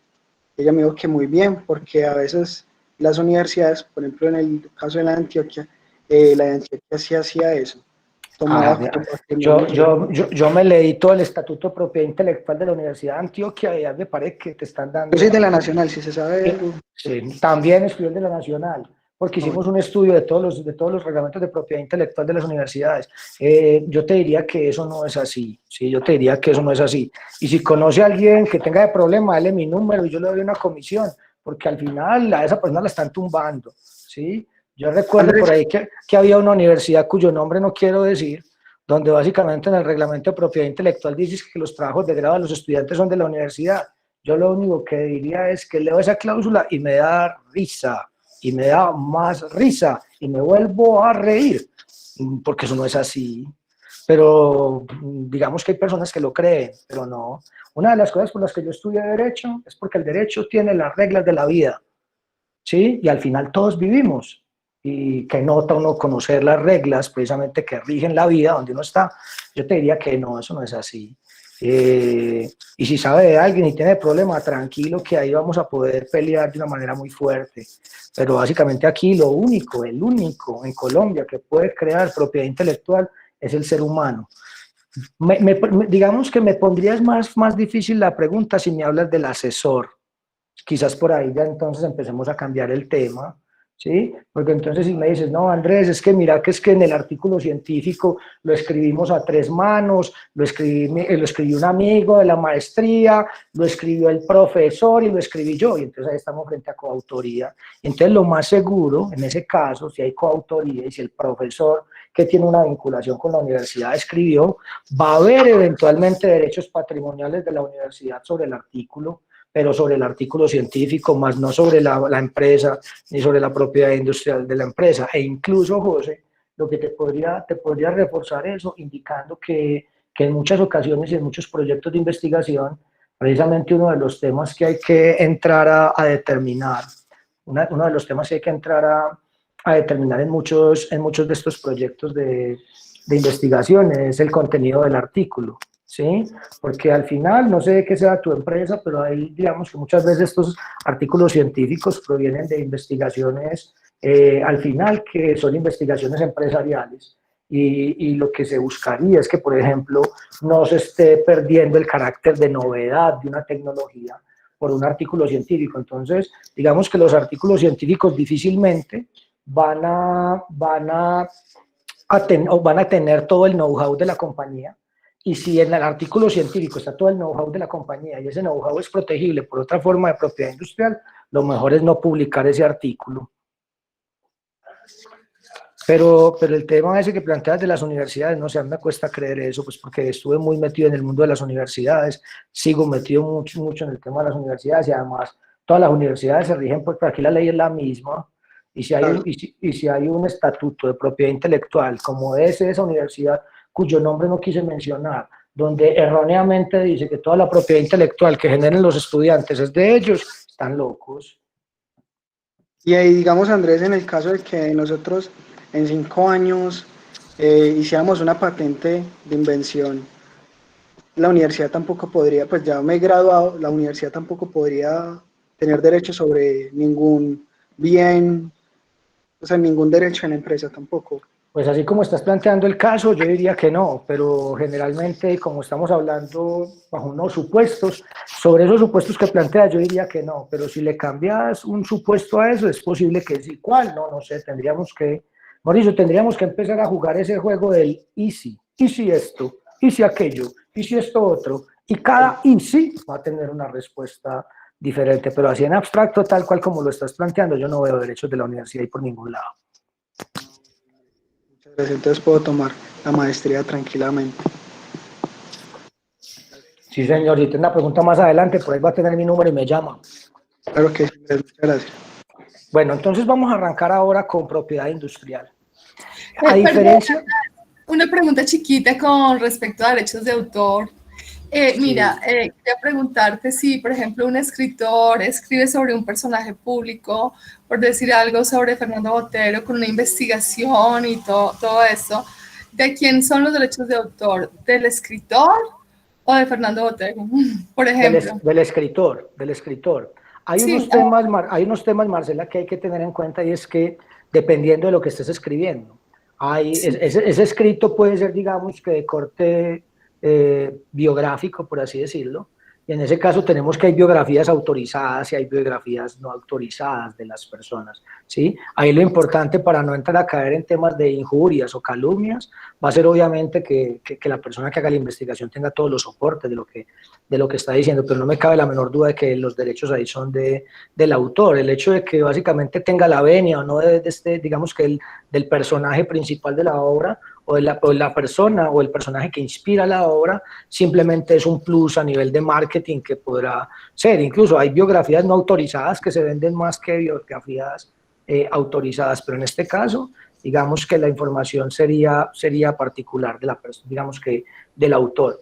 Otro tema es básicamente si estás utilizando fotografías, ¿sí? Y si estás utilizando fotografías de la persona. Y entonces en ese caso, mira que entonces ya involucran también el derecho del fotógrafo y el derecho de imagen de la persona a quien estás retratando, ¿sí? Al final, pues, esos libros de investigación podrían funcionar muy bien sin imágenes. Pero al final los derechos son del autor, del escritor. Ah, perfecto. Muchísimas gracias, Andrés. No, con mucho gusto. Gracias.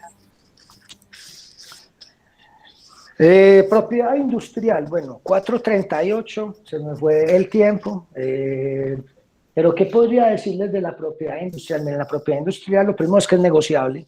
En propiedad industrial, si no tengo todas esas preocupaciones que tengo con las obras, porque la propiedad industrial usted sí la puede negociar, sí la puede vender, puede renunciar a ella, súper bacana esa propiedad industrial. Una de las diferencias que va a tener el derecho de autor con la propiedad industrial, miren, esto es muy importante. Cuando el derecho de autor se crea, al día de hoy existen tratados internacionales que han sido suscritos por más de 189 países. Quiere decir que cuando estamos protegiendo el derecho de autor en Colombia, ese derecho de autor podríamos decir que tiene una protección a nivel global, ¿sí? Que es algo bien interesante. No sucediendo así, por ejemplo, con las marcas. Las marcas y generalmente los derechos de propiedad industrial son derechos de carácter territorial. Repito, los derechos de propiedad industrial son derechos de carácter territorial. Ah, bueno, miren, una cosa súper importante, qué pena que se me estaba pasando, es que hay tanto por decir, y es que los derechos de autor no requieren de ninguna formalidad para protegerse. Se protegen desde el momento en que se crea la obra. Entonces yo no tengo que ir a registrar nada para protegerlo. Sin embargo, cuando el titular del derecho de autor va a ser una empresa, como el caso, por ejemplo, nuestro, sí se debe inscribir ese, digamos que la obra ante la Dirección Nacional de Derechos de Autor. Repito, se debe inscribir la obra ante la Dirección Nacional de Derechos de Autor. Pero tengamos en cuenta que cuando estamos hablando de derechos de autor, el registro es meramente declarativo, simplemente sirve de prueba, no es constitutivo de derecho. Mientras que en propiedad industrial, la regla general en propiedad industrial es que si usted no registra, no tiene el derecho. Pero como toda regla, digamos que hay unas excepciones que confirman la regla. Pero digamos que por regla general vamos a decir que a nivel de propiedad industrial yo requiero un registro para poder tener el derecho de exclusiva, porque eso es otra de las diferencias que va a tener el derecho de autor con la propiedad industrial. Yo voy a tener un derecho de exclusiva sobre mi marca, o voy a tener un derecho de exclusiva sobre la patente que desarrollé, o voy a tener un derecho de exclusiva sobre el diseño que elaboré, o incluso voy a tener un derecho de exclusiva sobre mi información confidencial o sobre los secretos empresariales que tengo en la compañía.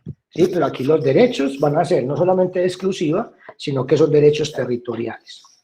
Pregunta, ve Andrés, ¿y ante quién se protegen los derechos de propiedad industrial? Hay una entidad en Colombia que se llama la Superintendencia de Industria y Comercio. Esa Superintendencia de Industria y Comercio es una entidad que pertenece al Ministerio de Industria, Comercio y Turismo, ¿sí? Y digamos que de ella dependen las cámaras de comercio de la superintendencia, y ante la superintendencia se van a manejar dos registros, un registro que se llama el Registro Nacional de Signos Distintivos y otro registro que se llama el Registro Nacional de Nuevas Creaciones, y ahí se van a inscribir precisamente esos registros o esos signos. Ve Andrés, entonces, ¿cómo se clasifica la propiedad industrial? Vamos a clasificarla en 4 grupos. El primer grupo lo vamos a denominar signos distintivos, ¿sí? ¿Y qué son signos distintivos? Son aquellos signos protegidos por la propiedad intelectual que utiliza el empresario para distinguirse como empresario, para distinguir su establecimiento de comercio o para distinguir los productos o servicios que ofrecen el mercado de los demás que ofrecen sus competidores. Entonces aquí tenemos como ejemplo de esos signos distintivos, tenemos a las marcas, ¿sí? Entendida la marca como todo conjunto de símbolos, letras, colores, números, ¿sí? Que pretenden distinguir productos y servicios de otros que se ofrecen en el mercado. Las marcas, generalmente, para obtener un derecho sobre una marca, hay que iniciar un trámite ante la Superintendencia de Industria y Comercio. La Superintendencia de Industria y Comercio va a cobrar unas tasas. Una tasa es aquello que yo le debo pagarle a la superintendencia para que revise mi solicitud de registro. Tengamos en cuenta que esas tasas yo las debo pagar y si me conceden la marca, entonces esa marca esas tasas, digamos que me van a cubrir 10 años, porque la protección de una marca es de 10 años contados a partir del momento de su concesión, a diferencia de las patentes. Las marcas se protegen a partir de su concesión, es decir, a partir del momento en el que la Superintendencia de Industria y Comercio expide una resolución concediendo el uso exclusivo de la marca en Colombia, ¿sí? Y lo otro que podemos entender es que si al final la marca me la niegan, si me niegan el uso de la marca, entonces la plata la perdí y me toca volver a, no solamente a pagar la marca, sino que pierdo todo el esfuerzo en mercadeo y en posicionamiento que hubiese hecho. Es muy importante básicamente registrar la marca. A mí me gustó mucho una publicidad que salió hace como 8 años de un programa en el que participamos nosotros que se llamaba Propiedad Intelectual Colombia, donde decía, si no la proteges, no es tuya. Quiere decir que todos ustedes, los que digan que tienen marcas, ¿y por qué les hago así? Porque mientras no las hayan registrado no tienen nada, tienen un dibujito así bacano, al que ustedes quieren mucho, al que lo publican en redes sociales, pero eso no es una marca, es un símbolo, es un dibujo, es una combinación de letras o de fuentes, pero eso marca no es. Porque marca solamente va a ser aquel signo, símbolo que mediante una resolución de la Superintendencia de Industria y Comercio te dicen que la marca es tuya. Mientras tanto, usted lo que tiene es un dibujillo al que usted quiere mucho, al que quizás usted le metió plata, al que usted mandó a diseñar, pero que no es una marca, así usted con mucho cariño, con mucho amor, le diga marca, ¿sí? Entonces, para obtener la marca la tengo que registrar. Si no la tengo, como les digo, lo que tengo es un dibujo muy querido al que le hago posicionamiento, pero no es una marca. Las marcas también se pueden acompañar de leyendas, de frases que las complementan, que las explican, que las hacen más entendibles para el consumidor. Eso se conoce como lemas comerciales y requieren de un registro adicional. Requieren de un registro que siempre va a depender de la marca. Ejemplo, les voy a mencionar un par que me gusta mucho.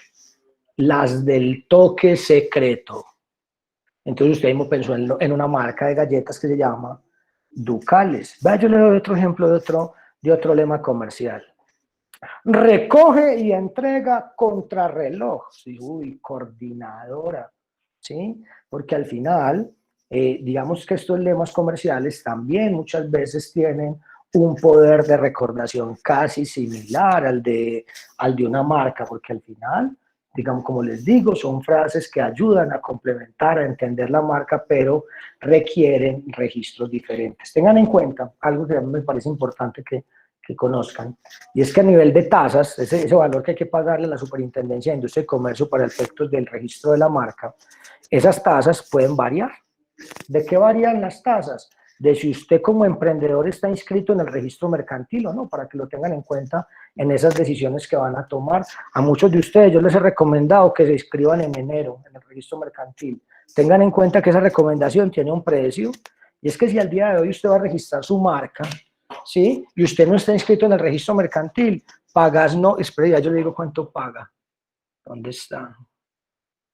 ¿Dónde está? 987.000. Sí, pero espérate que yo lo tengo por acá. Ah, espérate que lo tengo aquí.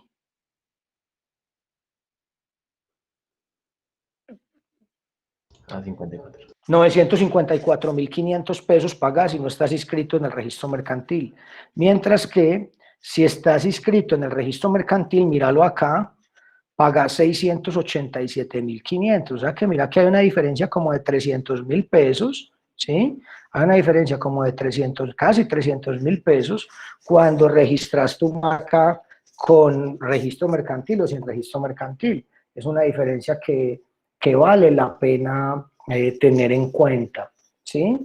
Tengan en cuenta que en ese proceso de registro de marca hay 3 etapas. Hay una etapa que se denomina examen de forma, hay una etapa que se denomina publicación y hay una etapa que se denomina estudio o análisis de fondo. Tengamos en cuenta que en esta primera etapa, ¿sí? En el estudio de forma lo que se verifica es que la solicitud cumple con los requisitos. La segunda etapa, que es la que más, digamos que la de más atención, es básicamente una etapa de publicación, es donde tu marca sale publicada en un documento que se llama la Gaceta de la Propiedad Industrial. Hagámoslo aquí en un momentico. Gaceta de la Propiedad Industrial. Y esa Gaceta de la Propiedad Industrial es una revista oficial que tiene la superintendencia, ¿sí? Donde básicamente se están publicando mes a mes las diferentes publicaciones de la Gaceta, que digamos que las diferentes marcas que se estén publicando. Vamos a ver, por ejemplo, si nos deja ver aquí la última. No me la dejo ver, ellos le dicen a uno que sí la dejan ver, pero cada que yo intento, nunca las puedo ver, pero supuestamente, en teoría, eso se debería ver acá, ¿sí? Ahí Sara, si me está escuchando, mira Sara, tú que fuiste quien llamó a consultar la última vez, mira que siempre me dicen lo mismo y no puedo consultar sino algunas, generalmente las viejitas, pero bueno, digamos que esta me va a servir para el ejemplo. Hola, sino que para poder revisar Gaceta requieres del número de reporte en el que están. Hasta el día de mañana se reporta la nueva Gaceta, entonces por eso no te debe poder dejar. Ok, muchas gracias. A ver, acá, bueno, esto aquí se me quedó pensando y el tiempo va corriendo, entonces no voy a poder mostrarles la Gaceta porque no sé por qué pues no me la está cogiendo. Sí, pero en teoría yo entonces entro, veo la Gaceta y puedo ver las marcas que se están registrando, el titular, y digamos que ese es un primer análisis o una primera información que nosotros debemos tener en cuenta como proveedores, como emprendedores, y es entender cuál es el riesgo de que se presenten oposiciones. ¿Qué es una oposición? Es un escrito que presenta el titular de una marca ya registrada para evitar que tú registres la tuya. Ve Andrés, y entonces uno como emprendedor, ¿qué tiene que hacer si le presentan una oposición al registro de marca? Tienes que tomar una de dos decisiones. Uno, quedarte callado si no quieres invertir más plata, o dos, pagarle, ahí sí ya te toca necesariamente pagarle a un abogado, ¿sí? Para que el abogado conteste la oposición. Ve Andrés, si yo contraté un abogado desde el principio, él me estaba haciendo el registro de marca, cuadra bien con él porque lo normal que ocurre es que la contestación de oposiciones no están incluidas en los honorarios y que la presentación de recursos de apelación al final tampoco esté. O sea que es muy importante para nosotros como emprendedores tener muy claro cuáles van a ser los costos, que es lo que si nos está acompañando un abogado, que incluye el trabajo del abogado. Y generalmente el abogado, uno de los scores que debería hacer el abogado antes de iniciar el registro, es lo que se denomina un examen de antecedentes marcarios. Es decir, venir y cotejar la marca que tú pretendes registrar con todas las demás que están registradas y al final necesitamos que ese abogado nos identifique dos tipos de riesgo. Riesgo número uno, a nosotros acá en la oficina lo denominamos riesgo de oposición y es poder entender cuáles son esos riesgos que tenemos de que otras personas se presenten en oposición. Ve Andrés, ¿y para qué es importante tener ese riesgo? Para que provisione por si tenés que pagarle al abogado, por si hay que contestar la demanda, porque hay que contestar esa oposición, que es como una especie de demandita pequeñita que se presenta dentro del proceso. Finalizado ese periodo de publicación, pasamos a un examen que se llama el estudio de fondo. En el estudio de fondo, básicamente el examinador de la SIC lo que hace es, en primera instancia, si hay oposición, va a cotejar la solicitud de tu marca con el opositor y se va a pronunciar sobre eso, y se puede pronunciar de dos maneras, ¿sí? Bueno, de tres maneras, pero no quiero en este momento, porque ya me queda muy poco tiempo, hablar del tema multiclase. Simplemente pensemos en que se puede pronunciar de dos maneras, ¿sí? Declarando fundada la oposición, y en ese caso perdiste el primer round, ¿sí? O declarada infundada la oposición. Si declaran fundada la oposición, quiere decir que no te van a conceder la marca y que te va a tocar apelar esa decisión. Y ten en cuenta que la apelación, por lo general, si contratas a un abogado, tenés muy claro eso porque es probable que la apelación, como siempre ocurre, como casi siempre ocurre, te cobran por fuera el costo de apelación. Supongamos que no, todo bien, no declararon infundada la oposición o el examinador consideró que que la declaró infundada o no había oposición. Entonces, cuando no hay oposición o cuando la oposición es declarada infundada, ahí no para el asunto, porque el examinador tiene que cotejar tu marca con todas las demás marcas que no, y esto lo hacen de oficio, es decir, les toca hacerlo. Tienen que cotejarla con todas las demás marcas y al final la superintendencia se va a pronunciar mediante una resolución, repito, y sacando del contexto del escenario de una solicitud multiclase, la superintendencia se pronuncia concediendo el uso de la marca o negando el uso de la marca. Si te niegan el uso de la marca, tranquilo, que ahí el problema no ha parado, porque todavía tenés una segunda instancia que se llama apelación, y vas a tener la posibilidad de que ya tu caso no lo revise ese examinador que lo revisó en primera instancia, sino que lo revise el director de la división de signos distintivos, que sería el superior jerárquico de la persona que te dio la decisión de primera instancia. Entonces tenés una segunda oportunidad mediante una figura que se llama recurso de apelación, donde vas a poder buscar que un funcionario de mayor jerarquía revise el asunto. Ve, Andrés, ¿y qué pasa si aún así volví y la perdí? Digamos que ahí por lo general los emprendedores ahí perdemos, por lo general los emprendedores ahí paramos, pero hay emprendedores, en este momento nosotros tenemos un caso donde vamos a iniciar una acción de nulidad. Y es que, miren, aquí básicamente hasta el momento hemos interactuado con la Superintendencia de Industria y Comercio. Recuerden sus clases por allá en primaria cuando nos enseñaban el poder público y nos decían que había una rama ejecutiva, que había una rama legislativa y que había una rama judicial.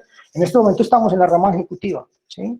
Entonces, si al final la rama ejecutiva agoté la apelación y me siguen diciendo que no, tengo todavía la posibilidad de ir a pelear ya con la Superintendencia, pero ante un juez, para que sea un juez administrativo, quien básicamente, perdón, un tribunal administrativo, para que básicamente se pronuncie sobre digamos que la legalidad o no de ese acto administrativo que te negó la marca, ¿sí?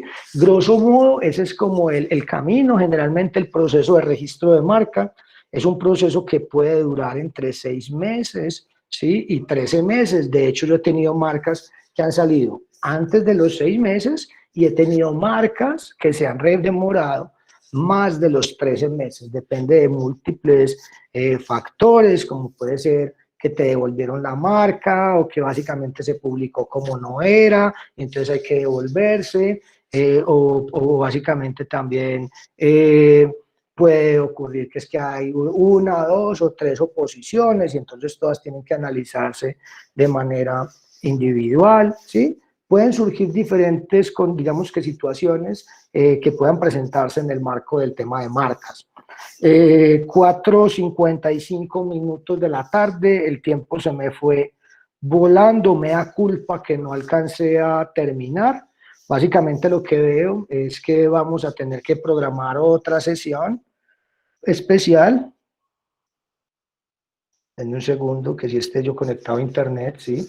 Me alcancé a asustar por un momento, donde básicamente vamos a tener otra sección especial, ya les notificaremos nosotros qué día será eso, donde hablaré ya en ese momento de unos temas que me quedaron faltando, me quedó faltando hablar de los diseños o de las figuras, digamos que las figuras decorativas, y me quedó faltando hablar también de las patentes, y muy importante, me quedó faltando hablar también de información confidencial y de secretos empresariales, que ya va a ser imposible que en estos 4 minutos y 20 segundos que nos quedan de esta sesión yo pueda hacerlo.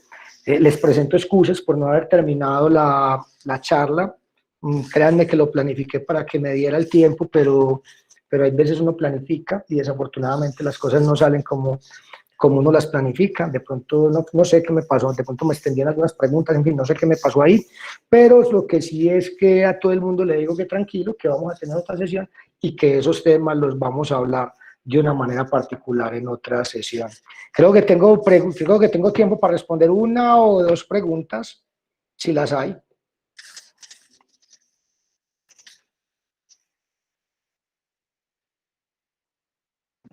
Andrés, tengo una pregunta. Adelante, Guillermo. Cuando aparece una oposición, cuando a uno le avisan, vea, quieren registrar una marca que se parece a la suya, ¿qué tan rápido debería uno reaccionar o más bien esperarse si es muy parecido, la pueden rechazar sin necesidad de hacer oposición?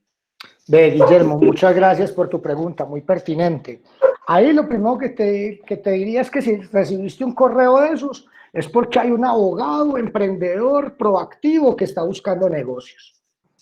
Es lo primero, ¿sí? Y es porque hay alguien que ya vio y que encontró que vos tenés una marca y que básicamente hay una parecida y te va a tratar de vender el servicio de oposición. Yo básicamente lo que te recomendaría como abogado es que cuando te llegue una comunicación de esas, busques una reunión con el abogado, porque el abogado está en modo venta, ¿sí? Entonces él quizás te vaya a dar una reunión y de pronto no te va a cobrar. Vos lo llamas, ven, me recibí un correo tuyo, quiero que tengamos una videoconferencia para que me expliques de qué trata eso y me expliques a ver si de pronto. Entonces al final, en esa reunión, como me la han hecho a mí, hágansela también al que, digamos que a los colegas.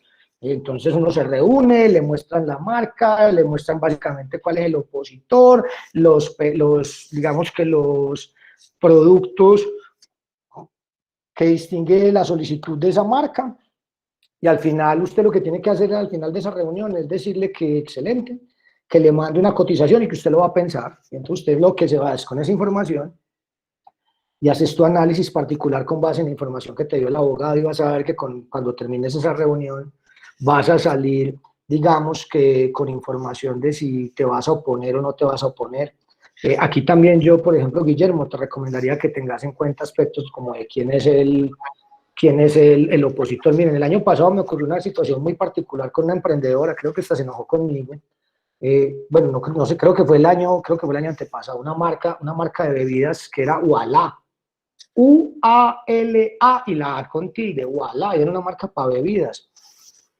Cuando nosotros hicimos el estudio y cuando hicimos los códigos de búsqueda, a nosotros nos apareció y dimos unas recomendaciones para que ella le hiciera la marca. Ella le hizo la recomendación, pues ella siguió las recomendaciones e iniciamos el proceso de registro de marca.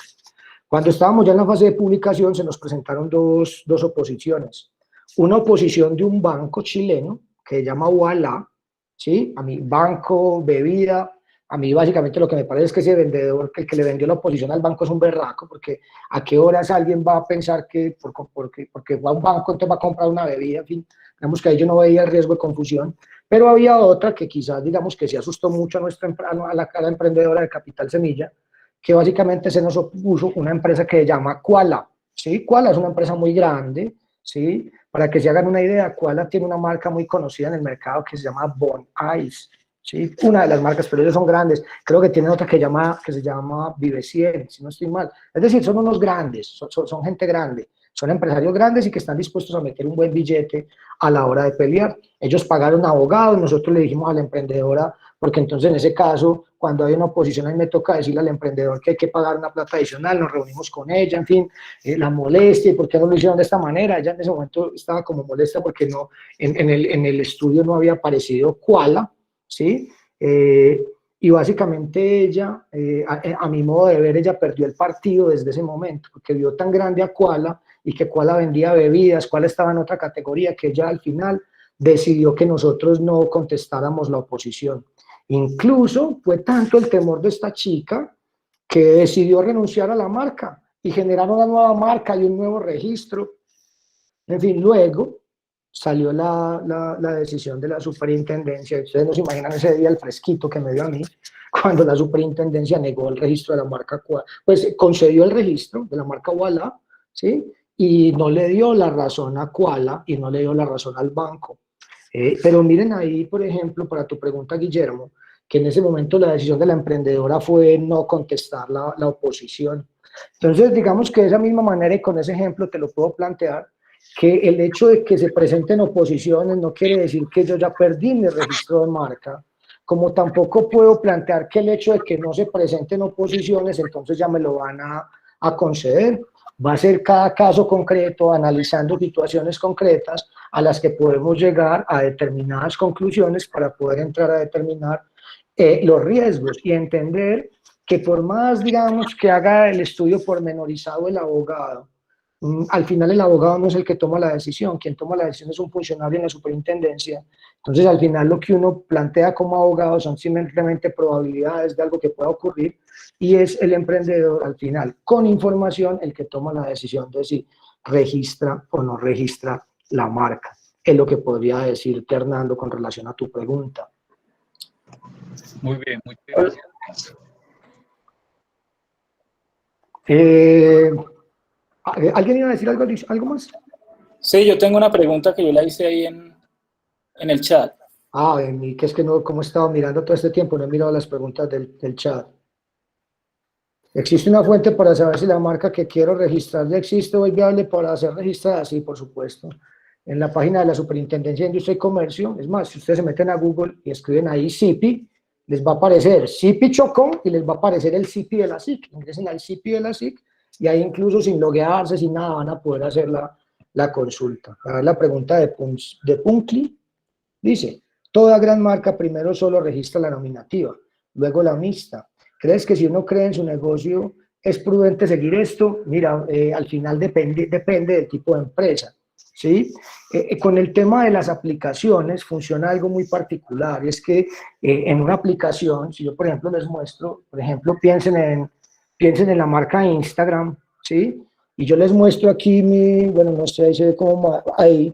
Piense que en Instagram usted ve la cámara, pero no, usted ve más la cámara que el Instagram como tal. O sea que en ese caso, digamos que dependiendo de la marca, por ejemplo, si es una aplicación, yo arrancaría primero con el registro de la marca figurativa, o también con el registro de la marca mixta, o con el registro de la marca nominativa. Pero si yo soy un buen abogado, y digamos que mi cliente tiene recursos, yo pensaría que en esos casos incluso podrían hacerse hasta 3 registros. El registro de la marca denominativa o nominativa, el registro de la marca mixta y el registro de la marca figurativa. Andrés, no me alcanza la plata. Bueno, cuando ya básicamente el tema económico empieza a ser un obstáculo, empieza uno a ver entonces cuál es la mejor forma de proteger.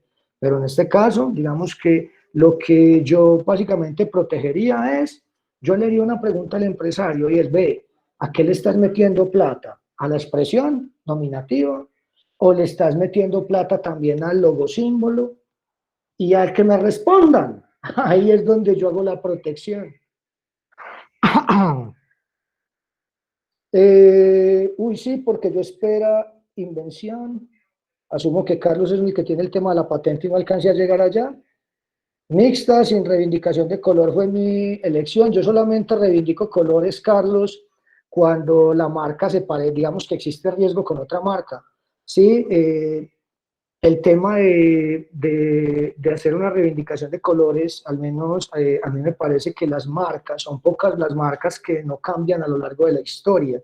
Por lo general las marcas se refrescan. Claro que yo te podría dar casos de marcas que se refrescaron y fueron exitosas, como ha habido marcas que trataron de refrescarse o de actualizarse y no fue exitosa y les tocó devolverse. Al final aquí es más creer en lo que tenemos y es más pensar a nivel de corto plazo o de mediano plazo inclusive, para hacer el tema de la protección.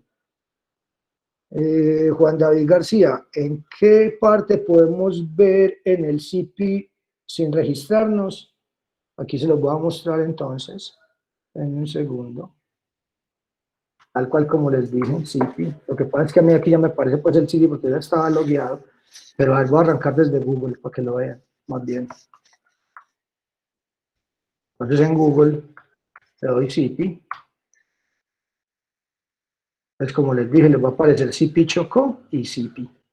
Entonces entran a este CIPI. Bueno, acá es porque ya estoy logueado, yo me salgo a ver si se me aparece de una manera diferente. Aquí. Aquí estoy por fuera, no estoy básicamente acá, entonces simplemente le doy aquí en buscar signos. Acá mire que le dice número de expediente, entonces lo que le escriba ahí no le va a aparecer nada. Entonces tiene que ir a búsqueda avanzada. Y en búsqueda avanzada vas a denominación. ¿Sí? Entonces ahí le damos Vasco y Corena, que es mi marca. Y le doy buscar. Y me aparecen las marcas que están registradas. En este caso, pues solamente hay un Vasco y Corena, entonces solamente les aparezco yo. Muchachos, se me fue el tiempo volando, 5 o 6 minutos, les presento excusas, me pasé más del tiempo que teníamos programado para la reunión. Espero que de alguna manera les haya servido para digamos que empiecen a hacer un inventario, que sería lo más importante, y la recomendación, y con lo que yo quisiera cerrar, es una invitación a que ustedes como emprendedores hagan un inventario de activos intangibles de la empresa, entendiendo que es muy difícil proteger lo que no veo, ¿sí? Y yo no veo lo que no tengo inventariado. Muchísimas gracias a todos por conectarse, muchas gracias por las preguntas, muchas gracias por la receptividad. Quedo muy atento entonces a cualquier inquietud que puedan tener, o a las que también tengan en cuenta que pueden pedir asesorías personalizadas para hablar de algunos temas de propiedad intelectual. También quedo pendiente de indicarles cuándo sería la próxima charla para reforzar el tema de propiedad intelectual. Muchas gracias a todos, un feliz resto de tarde, que estén muy bien. Muchas gracias, Andrés. Hasta luego, gracias. Andrés, muchas gracias. Gracias, Andrés, que estés muy bien. Feliz